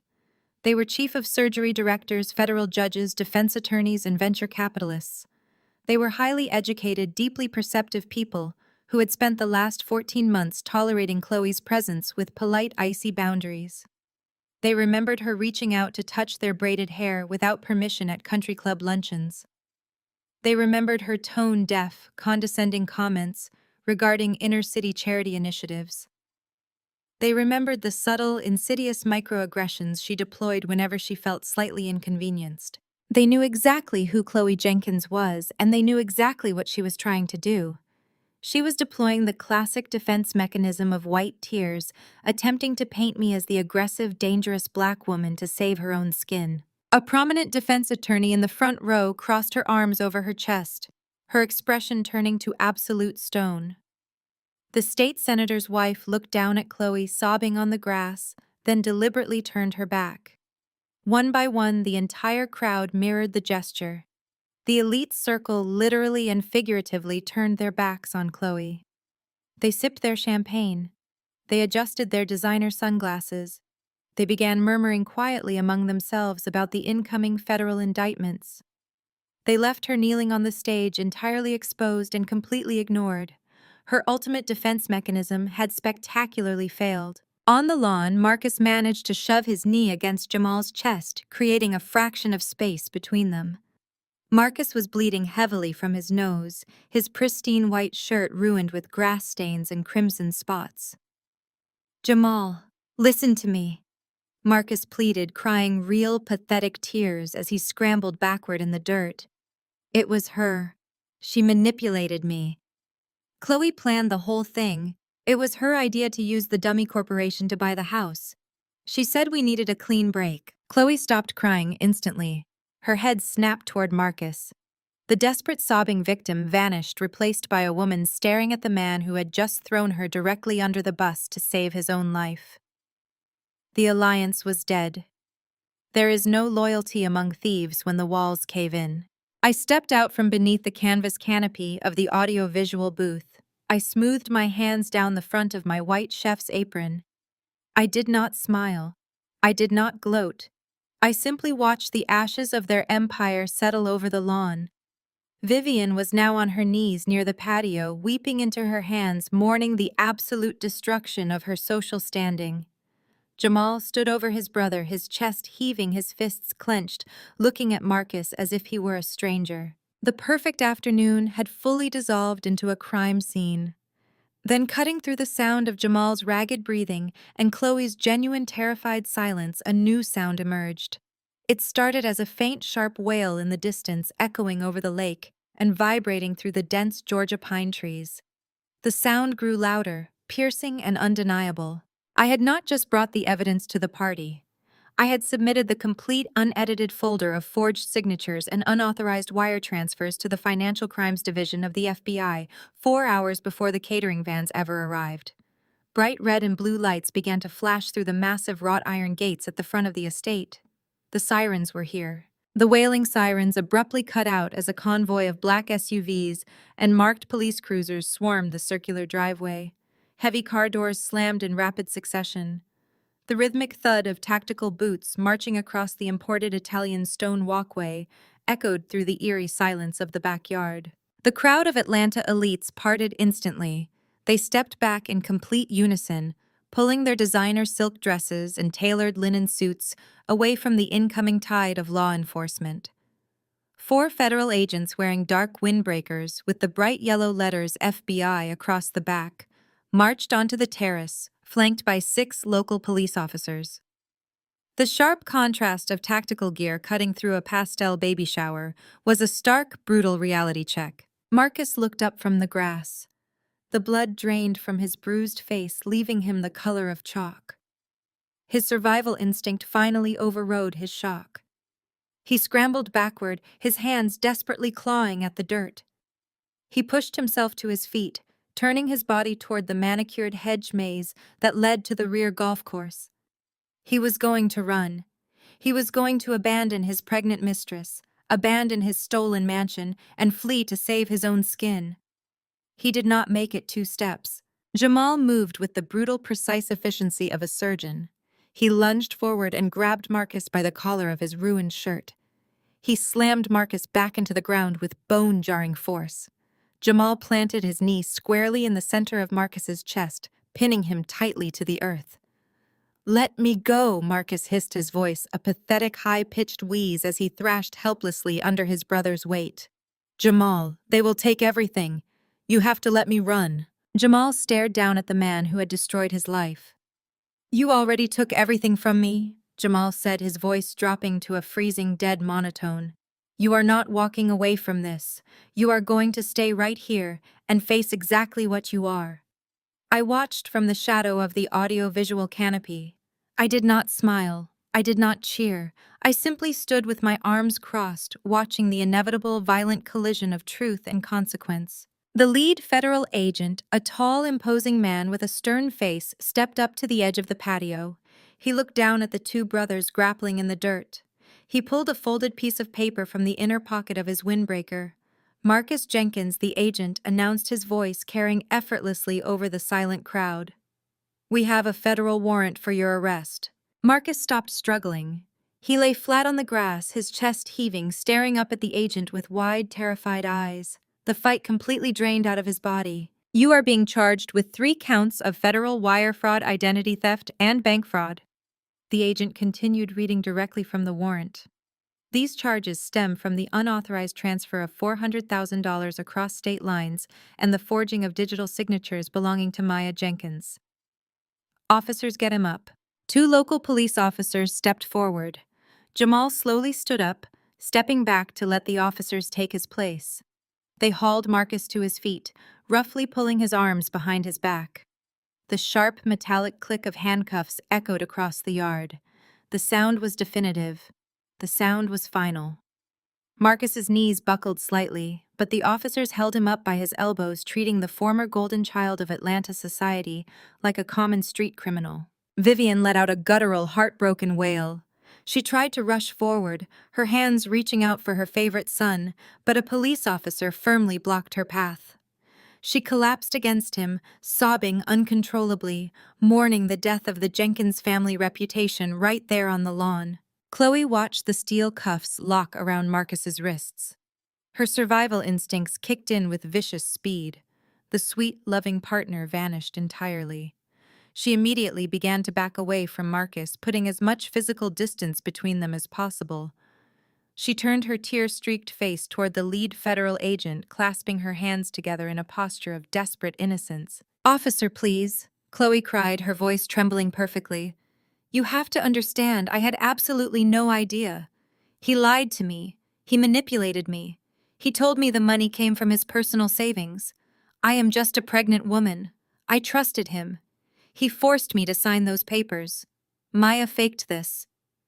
She is a bitter, angry woman, and she is framing us because Marcus is leaving her. I am completely innocent in all of this." Marcus jerked his head up, staring at Chloe in absolute disbelief. He opened his mouth to scream at her to expose her lies, but the lead agent simply held up a hand. A second federal agent stepped forward. It was a woman with a sharp, no-nonsense expression. She did not look at Chloe with pity. She looked at her with the cold, calculating gaze of someone who had spent weeks reviewing offshore bank statements. "Chloe Jenkins," the female agent said, stepping onto the acrylic stage. The white rose arrangements framed them perfectly. "Save the victim routine for your defense attorney."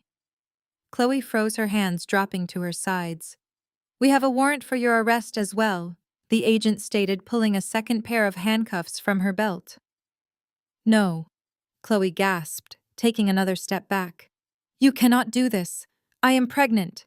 I did not do anything wrong. You are listed as the sole proprietor of Pastel Dreams Holdings LLC, the agent continued, her voice relentless and clear. You personally authorized the receipt of the stolen $400,000. Your signature is on the fraudulent property deed, and we have recorded communications proving you were an active, willing participant in the embezzlement scheme. You are being charged as a co-conspirator in federal money laundering. Turn around and place your hands behind your back. The cold steel of the handcuffs snapped shut around Chloe's wrists with a harsh ratcheting sound. She let out a sharp gasp, her eyes darting wildly toward the crowd of Atlanta elite, begging for a savior who would never come. The federal agent spun her around seamlessly, reading her Miranda rights in a board-practiced monotone. The reality of the situation crashed down upon the lawn, heavy and suffocating. The golden couple was being hauled away in shackles. Vivian could not process the sight of her family being treated like common criminals on the lawn of their multi-million-dollar estate. The shock that had temporarily paralyzed her finally burned away, replaced entirely by the toxic, entitled arrogance that had defined her entire existence. She pushed herself up from the white wrought iron chair. She smoothed down the front of her expensive silk dress, lifted her chin, and marched directly toward the lead FBI agent. She inserted herself aggressively between the officer and Marcus. "Take those off of him immediately," Vivian ordered. She did not ask, she commanded. Her voice was sharp and shrill, echoing across the silent patio. "Do you have any idea who you are dealing with? I am Vivian Jenkins. My late husband built half the hospitals in this state. The men standing on this lawn play golf with the governor. I will have your badge, your pension, and your entire career by Monday morning." The federal agent did not even blink. He looked at Vivian with the tired, immovable patience of a man who dealt with corrupt, wealthy criminals every single day of his life. "Ma'am, step away from the suspect," the agent said, his voice entirely devoid of emotion or intimidation. "If you interfere with a federal arrest, you will be placed in the back of that cruiser right next to him." Vivian scoffed, completely insulted by his lack of deference. She turned back to the crowd, raising her hands to rally her influential friends. "Senator Davis, tell this man to release my son," she demanded. "Judge Roberts, do something." Senator Davis, the man who had been sipping premium champagne and laughing at Marcus's jokes just an hour ago, suddenly found his shoes incredibly fascinating. He turned his back entirely and began walking swiftly toward the valet station. Judge Roberts did the exact same thing. The rest of the elite crowd followed their lead without a single word. They were scattering like roaches in the sudden light, eager to distance their own reputations from a massive federal indictment. Nobody was going to save Vivian Jenkins. Vivian watched her carefully curated social empire abandon her in absolute silence. Her chest heaved as her breathing grew ragged. With no powerful men left to command, she turned her furious, manic gaze toward the only target available. She marched toward me, her eyes blazing with irrational hatred. "You did this," Vivian hissed, stopping mere inches from my face. Her breath smelled of stale champagne and blind panic. "You ungrateful, spiteful woman. You engineered this entire circus just to embarrass us because you could not keep your husband happy. You are going to fix this. You are going to call your lawyers, drop these ridiculous charges, and fix my family right now." I did not step back. I looked at the woman who had spent the last decade treating me like dirt beneath her designer shoes, the woman who had slapped me in my own office and demanded I bow to her superiority. I calmly reached into the deep pocket of my catering apron. I did not pull out a phone to call my lawyers. I pulled out a thick, folded manila envelope. "I cannot fix your family, Vivian," I said, keeping my voice perfectly level and devastatingly calm.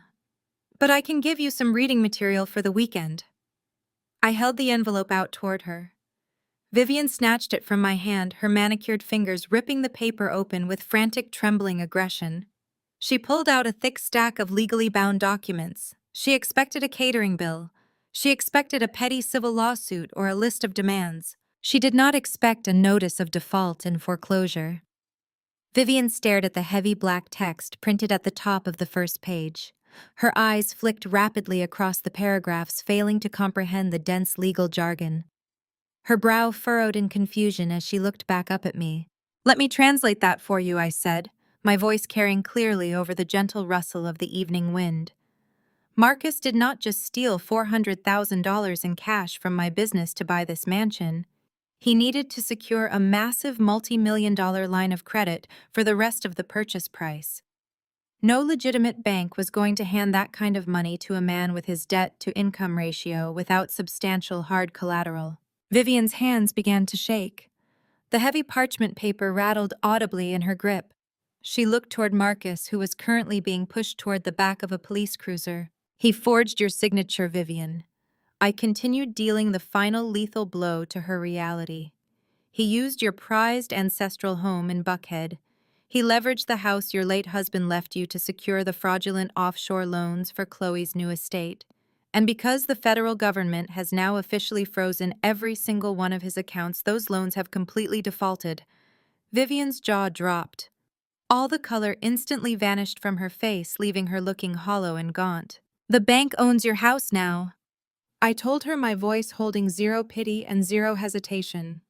"The eviction process has already started. You have exactly 30 days to vacate the property." "No." Vivian whispered the word, barely escaping her tight throat. She whipped her head around to look at Marcus again. "Marcus, tell me this is a lie." Marcus was standing by the open door of the police cruiser. He stopped struggling against the officers.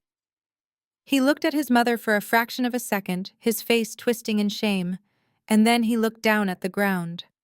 He was entirely unable to meet her eyes. His silence was a damning, absolute confession. The truth slammed into Vivian with the physical force of a freight train. She was not just losing her social standing today. She was not just losing her golden child to the federal prison system. She was losing her home. She was officially penniless, homeless, and completely stripped of the grand legacy she valued above human life. She had nothing left. The proud, arrogant matriarch completely broke. Her knees simply gave out beneath her. She collapsed onto the manicured grass right in front of me, the heavy silk of her dress pooling in the dirt. The foreclosure papers slipped from her fingers and scattered across the lawn. Vivian reached out her hands, desperately grabbing the hem of my white apron. She looked up at me, her face completely ruined by tears and panic. The woman who had demanded I stay in the kitchen like a servant was now groveling at my feet, stripped of all her power and prestige. "Maya, please." Vivian sobbed, her voice a pathetic, broken wheeze. "You have your company. You have money. You can pay off the default. Please, Maya, do not let them take my home. I am begging you. I am so sorry for everything. Forgive us. Please, I will do anything." I looked down at her grasping hands. I felt no triumph, no wild joy, just the cold, clean satisfaction of absolute justice settling into place. I reached down and firmly pried her trembling fingers off my apron, stepping back so she could not touch me again. "Fix your tone, Vivian," I said quietly, looking down into her terrified, weeping eyes. "We aren't in the country club anymore." The sterile fluorescent lights of the Atlanta Federal Holding Facility offered no places to hide. The lavish warmth of the estate was entirely gone, replaced by concrete walls, bolted steel tables, and the relentless mechanical hum of the ventilation system. Marcus sat in interrogation room A. His tailored linen suit was ripped at the shoulder seam and smeared with dirt. The dried blood on his chin had flaked onto his collar. He was sweating profusely, his hands cuffed to the steel bar bolted beneath the table. Across from him sat two federal agents, their faces completely impassive as they watched him unravel. Marcus started talking the second the heavy door closed. His voice was a frantic, desperate babble. He threw Chloe to the wolves without a single second of hesitation. He painted a vivid picture of a calculating, manipulative seductress who had targeted him, compromised his judgment, and masterminded the entire financial scheme. He claimed she held the pregnancy over his head like a loaded gun, threatening to destroy his marriage and his standing in the medical community if he did not fund her lavish lifestyle. He insisted the dummy corporation was entirely her idea. He claimed she had set up the offshore accounts, and he had simply been a foolish, terrified man who transferred his own savings to keep her quiet. He begged the agents to believe that he was the victim of a professional extortionist. 2 doors down in interrogation room C, Chloe was delivering an absolutely flawless performance. Her mascara was perfectly smudged to highlight her wide, terrified eyes. She clutched her pregnant stomach protectively, sobbing violently into a harsh paper towel. She told the female federal agent sitting across from her that Marcus was a controlling, terrifying narcissist. She claimed she was just a naive girl who fell in love completely unaware of his financial crimes. She insisted Marcus handled all the paperwork, forced her to sign documents she did not understand, and kept her isolated and dependent. She sobbed that he had promised her the money came from his legitimate trust fund. She painted herself as the ultimate victim of a powerful, abusive patriarch who was now trying to frame the mother of his unborn child. The federal agents let them talk. They let them spin their desperate, conflicting webs of lies, perfectly content to let them contradict themselves into a corner. Then, the heavy steel door of Marcus's room clicked open. The lead detective stepped inside, followed closely by Nia. Maya's lead attorney did not look like she had just come from a garden party. She looked like an executioner in a slate gray designer suit. Nia carried a thick, leather-bound briefcase. She did not ask for permission to speak.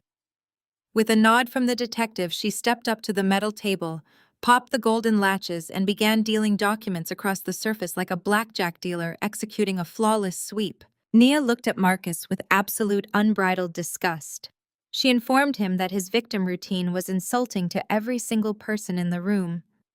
She turned to the lead detective and began walking him through the irrefutable digital trail she and her investigative team had compiled over the last month, systematically dismantling every single lie Marcus and Chloe had just told in their respective rooms. There were the encrypted emails. Nia pointed to the IP address logs showing Marcus logging into Maya's secure business accounts from his personal laptop at 2 a.m. There were the text messages. Nia pulled out thick transcripts of WhatsApp conversations showing Chloe explicitly instructing Marcus on which offshore routing numbers to use to avoid flagging federal tax algorithms. There were time-stamped geolocation tags proving Chloe was physically present at the notary's office when the fake LLC was registered, actively managing the paperwork. Nia presented the wire transfer authorizations. She pointed out that the dual authentication codes required to move the $400,000 were sent to a burner phone. She then produced the purchase receipt for that exact burner phone, proving it was bought with Chloe's credit card. It was not a case of a mastermind and a naive victim. It was a highly coordinated, mutually beneficial criminal conspiracy. Nia laid out the undeniable proof that they had built their dream life brick by brick, using stolen funds, both of them fully aware of the devastation it would cause Maya and Jamal. Marcus stared at the paper trail blanketing the steel table. His mouth went completely dry. The frantic energy drained out of his body, leaving behind a hollow, paralyzing dread. The meticulously crafted lies he had just spent an hour spinning were destroyed in less than 3 minutes by a stack of printed digital receipts. He looked up at Nia, then at the federal agents. He swallowed hard, his Adam's apple bobbing in his throat. He tried to formulate another excuse, another angle, another lie, but his mind was entirely blank. The suffocating reality of the concrete room was finally setting in. The lead detective leaned forward, resting his heavy forearms on the metal table. He looked at Marcus with a cold, predatory calm. He tapped a specific document near the center of the table. He informed Marcus that the digital trail was just the supporting evidence. The primary charge was entirely sealed. The detective stated that Marcus's frantic attempt to blame his mistress was completely irrelevant because the most severe crime had his fingerprints all over it. The detective slid a high-resolution scan of the property deed toward Marcus. He pointed a thick finger at the signature line. He informed Marcus that the FBI had not just taken Maya's word for it. They had brought in a federal forensic handwriting analyst hours before the police cruisers ever arrived at the estate. The expert had analyzed the pressure points, the stroke velocity, and the digital overlay of the signature on the Milton estate deed. The detective leaned in closer, his voice dropping to a harsh, unforgiving whisper. He told Marcus that the forensic expert had already proven the signature was a blatant amateur forgery. He confirmed that they had the server logs showing Marcus had personally logged into the digital notary portal using Maya's stolen password. The detective leaned back, letting the heavy silence stretch out to an agonizing length. He then informed Marcus that federal wire fraud combined with aggravated identity theft and bank fraud carried mandatory minimums. Marcus was facing 15 years in a federal penitentiary without the possibility of early parole. 72 hours after that interrogation, the reality of a 15-year federal sentence had completely stripped away whatever remnants of arrogance Marcus had left. The sharp, polished surgeon was entirely gone. The Fulton County Jail Visitor Center was a bleak, windowless concrete box illuminated by harsh, buzzing fluorescent lights. It smelled faintly of industrial bleach, stale sweat, and sheer despair. I sat perfectly still at the bolted steel table wearing an immaculate tailored emerald green blazer. I did not check my watch. I simply waited. The heavy metal door at the far end of the room groaned open. A correctional officer led Marcus inside. The sight of him was jarring. He was drowning in a faded, oversized Orange County jumpsuit. His posture was completely broken. His shoulders slumped forward as if the physical weight of his crimes was crushing his spine. The bruising on his jaw and cheekbone from Jamal's fists had blossomed into ugly, swollen shades of purple and yellow. He shuffled toward the table, his eyes darting nervously around the sterile room before finally landing on me. He sat down heavily on the metal stool, rubbing his wrists where the handcuffs had chafed his skin. Maya. He breathed, his voice a pathetic, gravelly rasp. You came. I knew you would come. I did not say a word. I simply looked at him, analyzing the desperate, fearful man sitting across from me. He took my silence as an invitation to speak. Please, Maya, you have to help me, Marcus begged, leaning forward and resting his forearms on the cold steel table. The food here is inedible. I have not slept in 3 days. My cellmate is unstable. You made your point. You proved that you are smarter than me. You completely destroyed me in front of the entire city. But you have to drop the civil suit. I maintained my steady, unbroken gaze. The civil suit I had filed concurrently with the federal indictment was designed to freeze every single one of his personal and professional assets. It was a secondary layer of absolute financial destruction. The feds have frozen all of my accounts. Marcus continued, his voice cracking with genuine panic.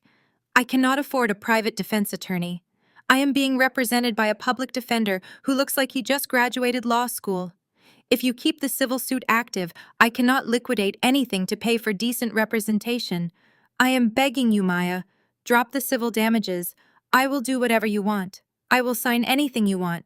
Just give me a chance to fight the federal charges. I slowly unclasped the golden latches of my leather briefcase. I reached inside and pulled out a thick, meticulously drafted legal document. I placed it on the steel table. I placed a heavy silver fountain pen right on top of it.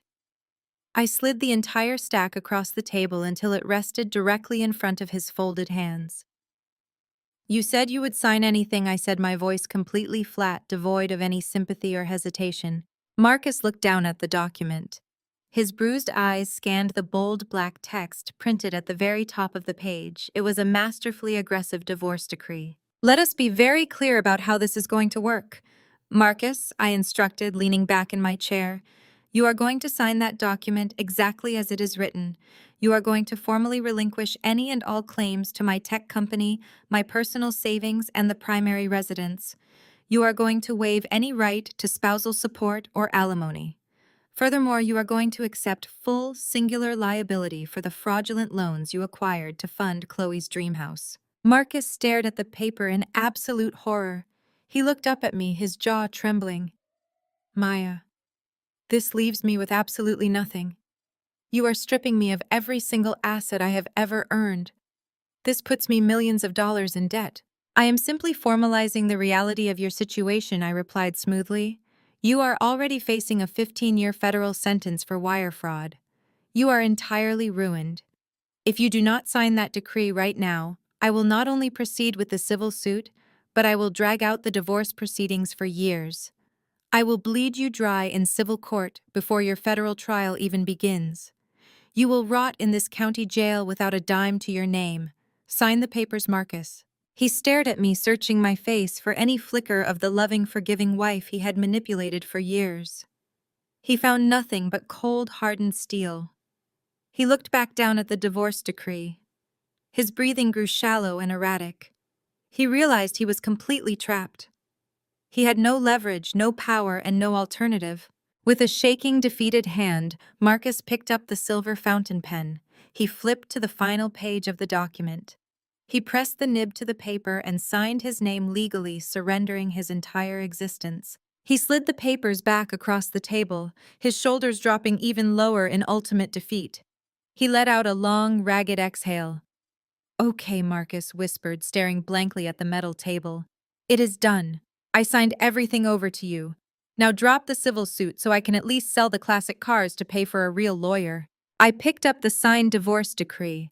I neatly stacked the pages, checking his signature to ensure it was perfectly legible.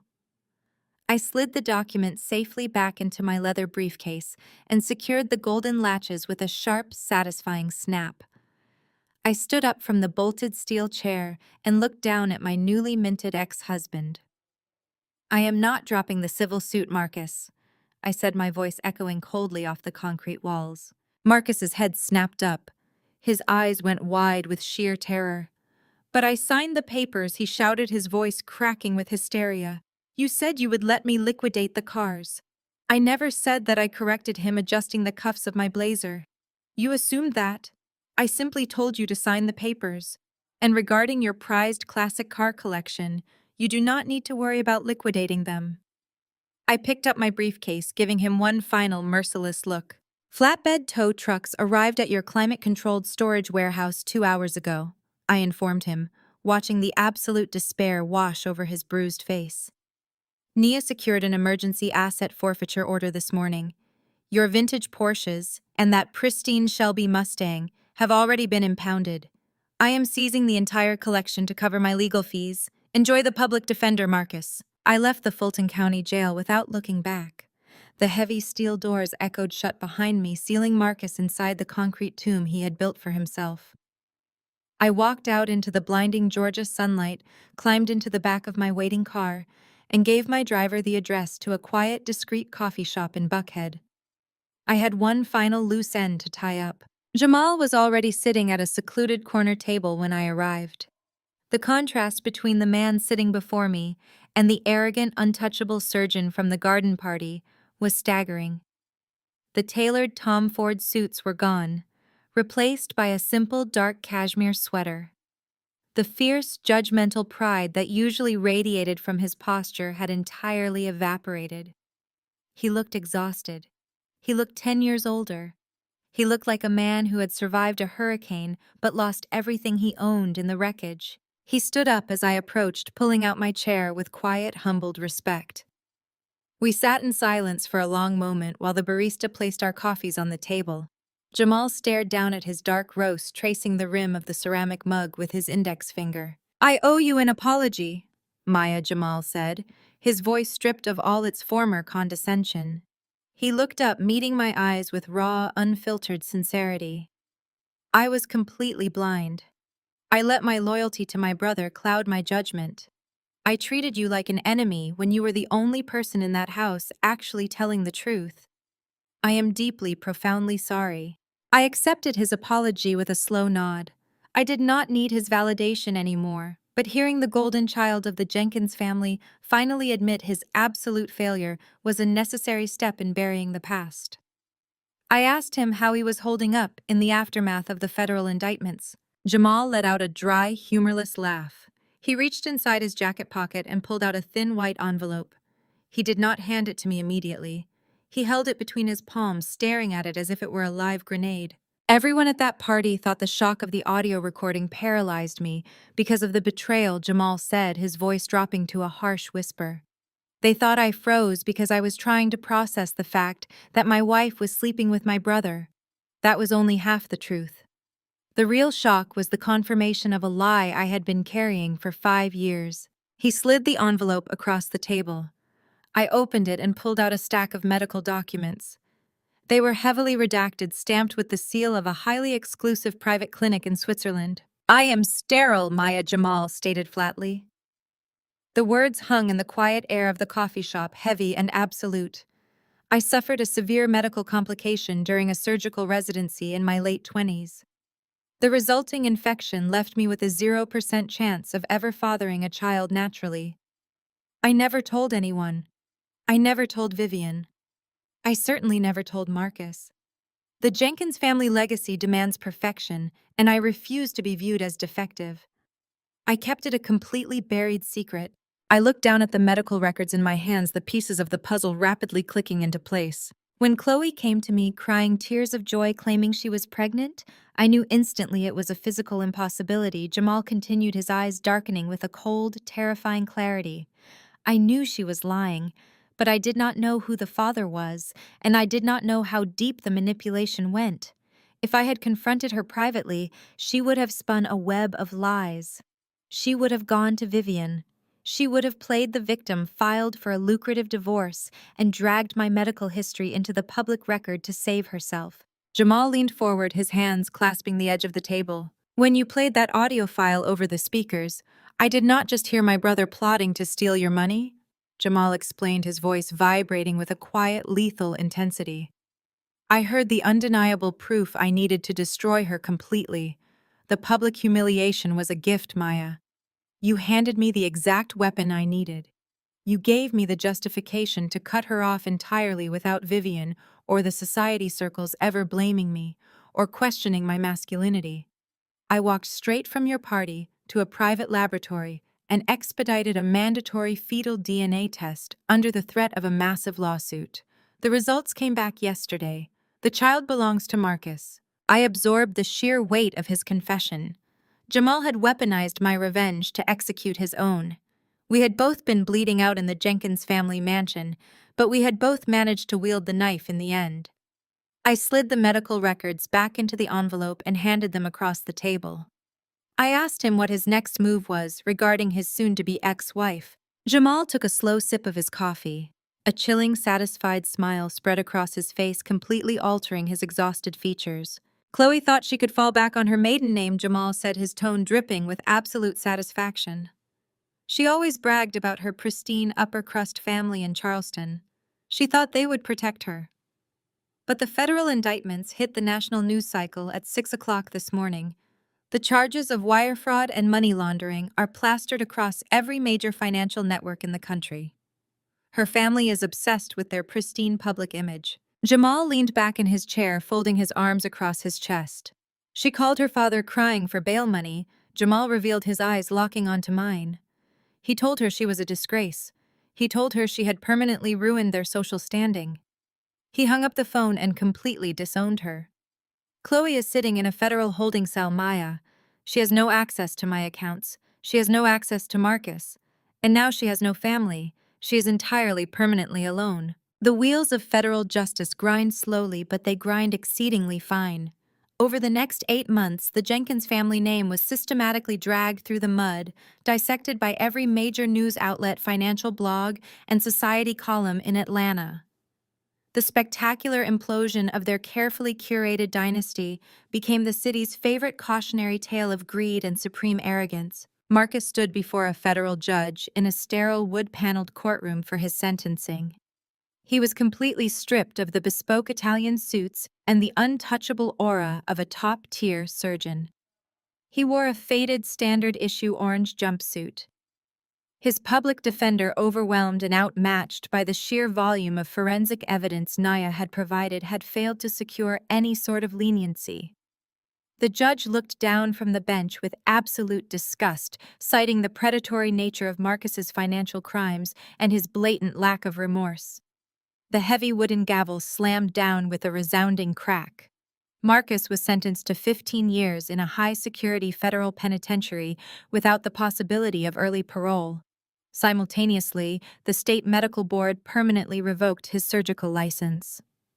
The golden child was officially a convicted felon, locked in an 8 by 10 concrete cell, surrounded by men who did not care about his pedigree or his past wealth. Chloe's descent into ruin was equally brutal. After being entirely disowned by her wealthy, image-obsessed family in Charleston, she found herself completely isolated. Without Marcus's stolen funds, and without her family's protection, she was forced to face the federal prosecutors alone. Terrified of giving birth in a federal prison, she accepted a devastating plea deal. She confessed to her role as a willing co-conspirator in the offshore money laundering scheme. She avoided a prison cell, but the terms of her freedom were crushing. Chloe was sentenced to 10 years of strict house arrest and ordered to pay $500,000 in mandatory federal restitution. The lavish mansion she had demanded was gone. The designer maternity clothes were sold to pay her legal fees. She was forced to relocate to a rusted aluminum-sided trailer in a dusty, forgotten park on the outskirts of a rural county. A bulky black GPS ankle monitor was tightly strapped around her leg, constantly chafing her skin and reminding her that she was property of the state. She gave birth to Marcus's child, entirely alone in a cramped linoleum-floored room, surrounded by the constant deafening roar of highway traffic. There were no caterers, no silk ribbons, and no elite friends coming to visit. She was trapped in the exact kind of poverty she had spent her entire life trying to escape, burdened with crushing debt, and a child she could barely afford to feed. But the most poetic justice belonged to Vivian. The bank moved with ruthless efficiency following the default on the fraudulent loans. Vivian was formally evicted from the sprawling Buckhead estate she had prized above human decency. The moving company hauled her few remaining personal possessions onto the curb. When she reached out to her wealthy friends, the women she had hosted at luncheons and galas for decades, she found her phone numbers blocked. The country club immediately revoked her membership due to unpaid dues and the stain of the federal indictments. Without Marcus to fund her extravagant lifestyle and with the ancestral home repossessed, Vivian was officially bankrupt. For the first time in her pampered, arrogant life, Vivian Jenkins had to get a job to survive. She found employment at a massive, aggressively lit discount retail store in a working-class suburb. The woman who used to sneer at service workers and demand the manager for the slightest inconvenience was now forced to wear a stiff royal blue polyester vest over a cheap cotton shirt. A bright yellow plastic name tag was pinned to her chest. She stood at the automatic sliding doors for 8 hours a day under the harsh glare of fluorescent lights. Her feet, used to the soft leather of designer heels, swelled and ached in heavy orthopedic sneakers. Vivian was required to smile and greet every single customer who walked through the doors. She had to hand out sales flyers to the exact demographic of everyday hardworking people she had spent her entire life looking down upon. Occasionally, a former acquaintance from her society days would walk into the store looking for cheap holiday decorations or bulk supplies. Vivian would try to turn her face away, her cheeks burning with hot, suffocating humiliation, but there was nowhere to hide. She was trapped in a polyester uniform, a public monument to her own spectacular downfall. I watched this final scene unfold from the tinted window of my chauffeured car. My driver had pulled into the sprawling asphalt parking lot of the retail store to pick up an order of specialized bulk shipping supplies for my tech company. I sat comfortably in the supple leather seat, holding a sleek tablet detailing the record-breaking quarterly profits of my enterprise. I looked out the window and saw Vivian pushing a line of metal shopping carts across the damp asphalt. Her shoulders were hunched against the chilly afternoon wind. Her face was lined with deep, bitter exhaustion. She looked up for a fraction of a second, her tired eyes catching the reflection of my pristine black car, but she did not see me behind the dark glass. I felt absolutely no pity. I felt no lingering anger. I felt nothing but a clean, cold, and absolute closure. I had not just survived the Jenkins family. I had entirely dismantled them. They had tried to steal my life, my money, and my dignity, and in return, I had handed them the exact reality they deserved. I tapped the glass partition, signaling my driver to pull out of the lot. I did not look back at Vivian as the car merged onto the highway, driving away from the wreckage of their lives and accelerating smoothly toward my own future. Exactly 1 year after that car ride, I was no longer accelerating toward an uncertain future. I had arrived. My driver navigated the sleek black sedan through the bustling heart of downtown Atlanta, pulling to a gentle stop over the immaculate cobblestone driveway of my new corporate headquarters. The building was a magnificent 60-story marvel of geometric glass and dark steel that reflected the city lights like a towering monument to ambition. It was not leased space. I held the deed to the entire structure, purchased free and clear, with the exponentially multiplied profits of my tech platform and my catering empire. I stepped out of the vehicle, smoothing the fabric of my custom-tailored midnight blue evening gown. The humid Georgia air clung to my skin, but tonight it felt electric, charged with the thrumming energy of absolute victory. I bypassed the crowded main lobby, stepping into my private glass elevator and pressing the button for the penthouse level. The doors slid silently apart, revealing a sprawling multi-level event space that took my breath away. This was the official launch gala celebrating the national expansion of my company, and the atmosphere was nothing short of intoxicating. It was a visceral, vibrant rejection of every suffocating, stale country club dinner Vivian had ever forced me to endure. There were no rigid seating charts, no judgmental whispers from old money matrons clinging to decaying legacies, and absolutely no fake tight-lipped smiles hiding malicious intent. Instead, the room was a brilliant, breathing tapestry of unapologetic Black excellence. The space was packed with hundreds of the most innovative self-made entrepreneurs, venture capitalists, and creative minds in the country. Men in sharp avant-garde suits and women in breathtaking couture moved freely across the polished marble floors. A 10-piece band played a flawless, upbeat fusion of contemporary jazz and rhythmic Afrobeat, filling the high-ceilinged room with a tempo that made the very walls feel alive. I walked down the sweeping glass staircase into the main hall, instantly enveloped by the warmth of genuine celebration. Waiters moved seamlessly through the crowd, carrying silver trays loaded with culinary masterpieces produced entirely by my own catering company. The very business that Marcus had patronized and Vivian had openly mocked as a lowly servant's hobby was now exclusively servicing the most elite high-net-worth innovators in the state. I watched my guests savoring the seared Wagyu crostinis and the perfectly spiced crab beignets, their faces lighting up with genuine delight. Everywhere I looked, I saw authentic joy. People were laughing deeply from their chests, exchanging brilliant ideas, and forging partnerships that would change industries. There was a mutual, unspoken understanding among everyone in the room. We had all bled for our success, and tonight we were reveling in the harvest. Near the center of the room, standing beside a breathtaking, cascading champagne tower, I spotted Nia. My fiercely loyal lead attorney looked like an absolute force of nature in a striking crimson gown that commanded just as much respect as her imposing courtroom suits. When she saw me approaching, a rare, genuine smile broke across her usually ruthless features. She reached out, pulling me into a warm, congratulatory embrace that spoke volumes without a single word. We did not need to discuss the pathetic reality of Marcus rotting in a federal cell. We did not need to waste our breath talking about Chloe's ankle monitor or Vivian's tragic retail uniform. Those people were ghosts banished entirely from my narrative by Nia's brilliant, merciless legal strategy. Nia stepped back, raising her crystal flute in a silent, victorious salute.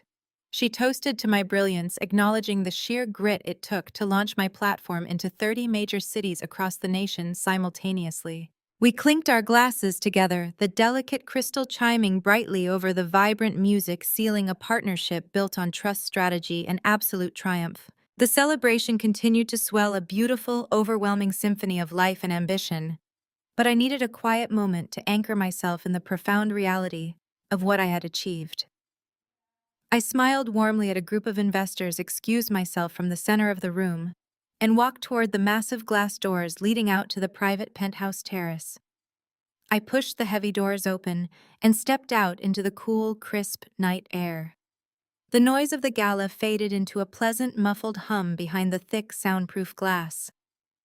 I walked slowly to the edge of the balcony, resting my hands against the smooth, chilled stone railing. The entire city of Atlanta stretched out endlessly beneath me, an ocean of glittering lights and pulsing arteries of traffic.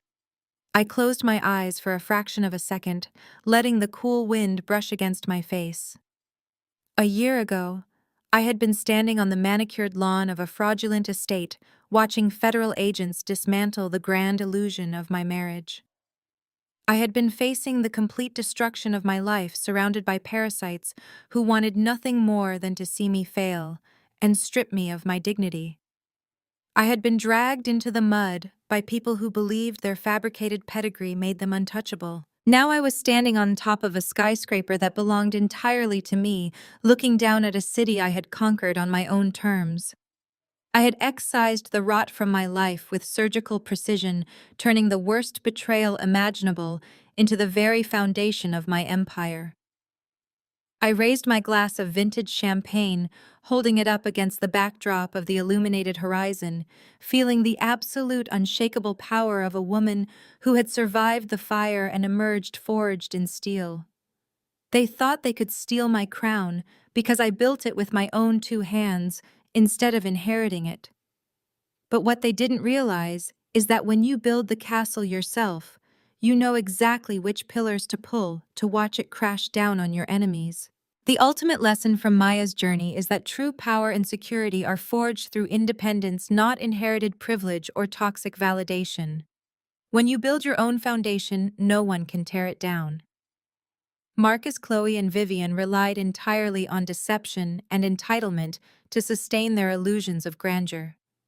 In contrast, Maya used meticulous calculation, patience, and unshakable boundaries to dismantle their facade. It proves that the most devastating revenge isn't an emotional outburst, but letting the natural consequences of toxic people's own actions destroy them while you thrive. Have you ever had to walk away from toxic relationships to protect your peace and build your own empire? Share your story in the comments below, and don't forget to like and subscribe for more tales of ultimate triumph.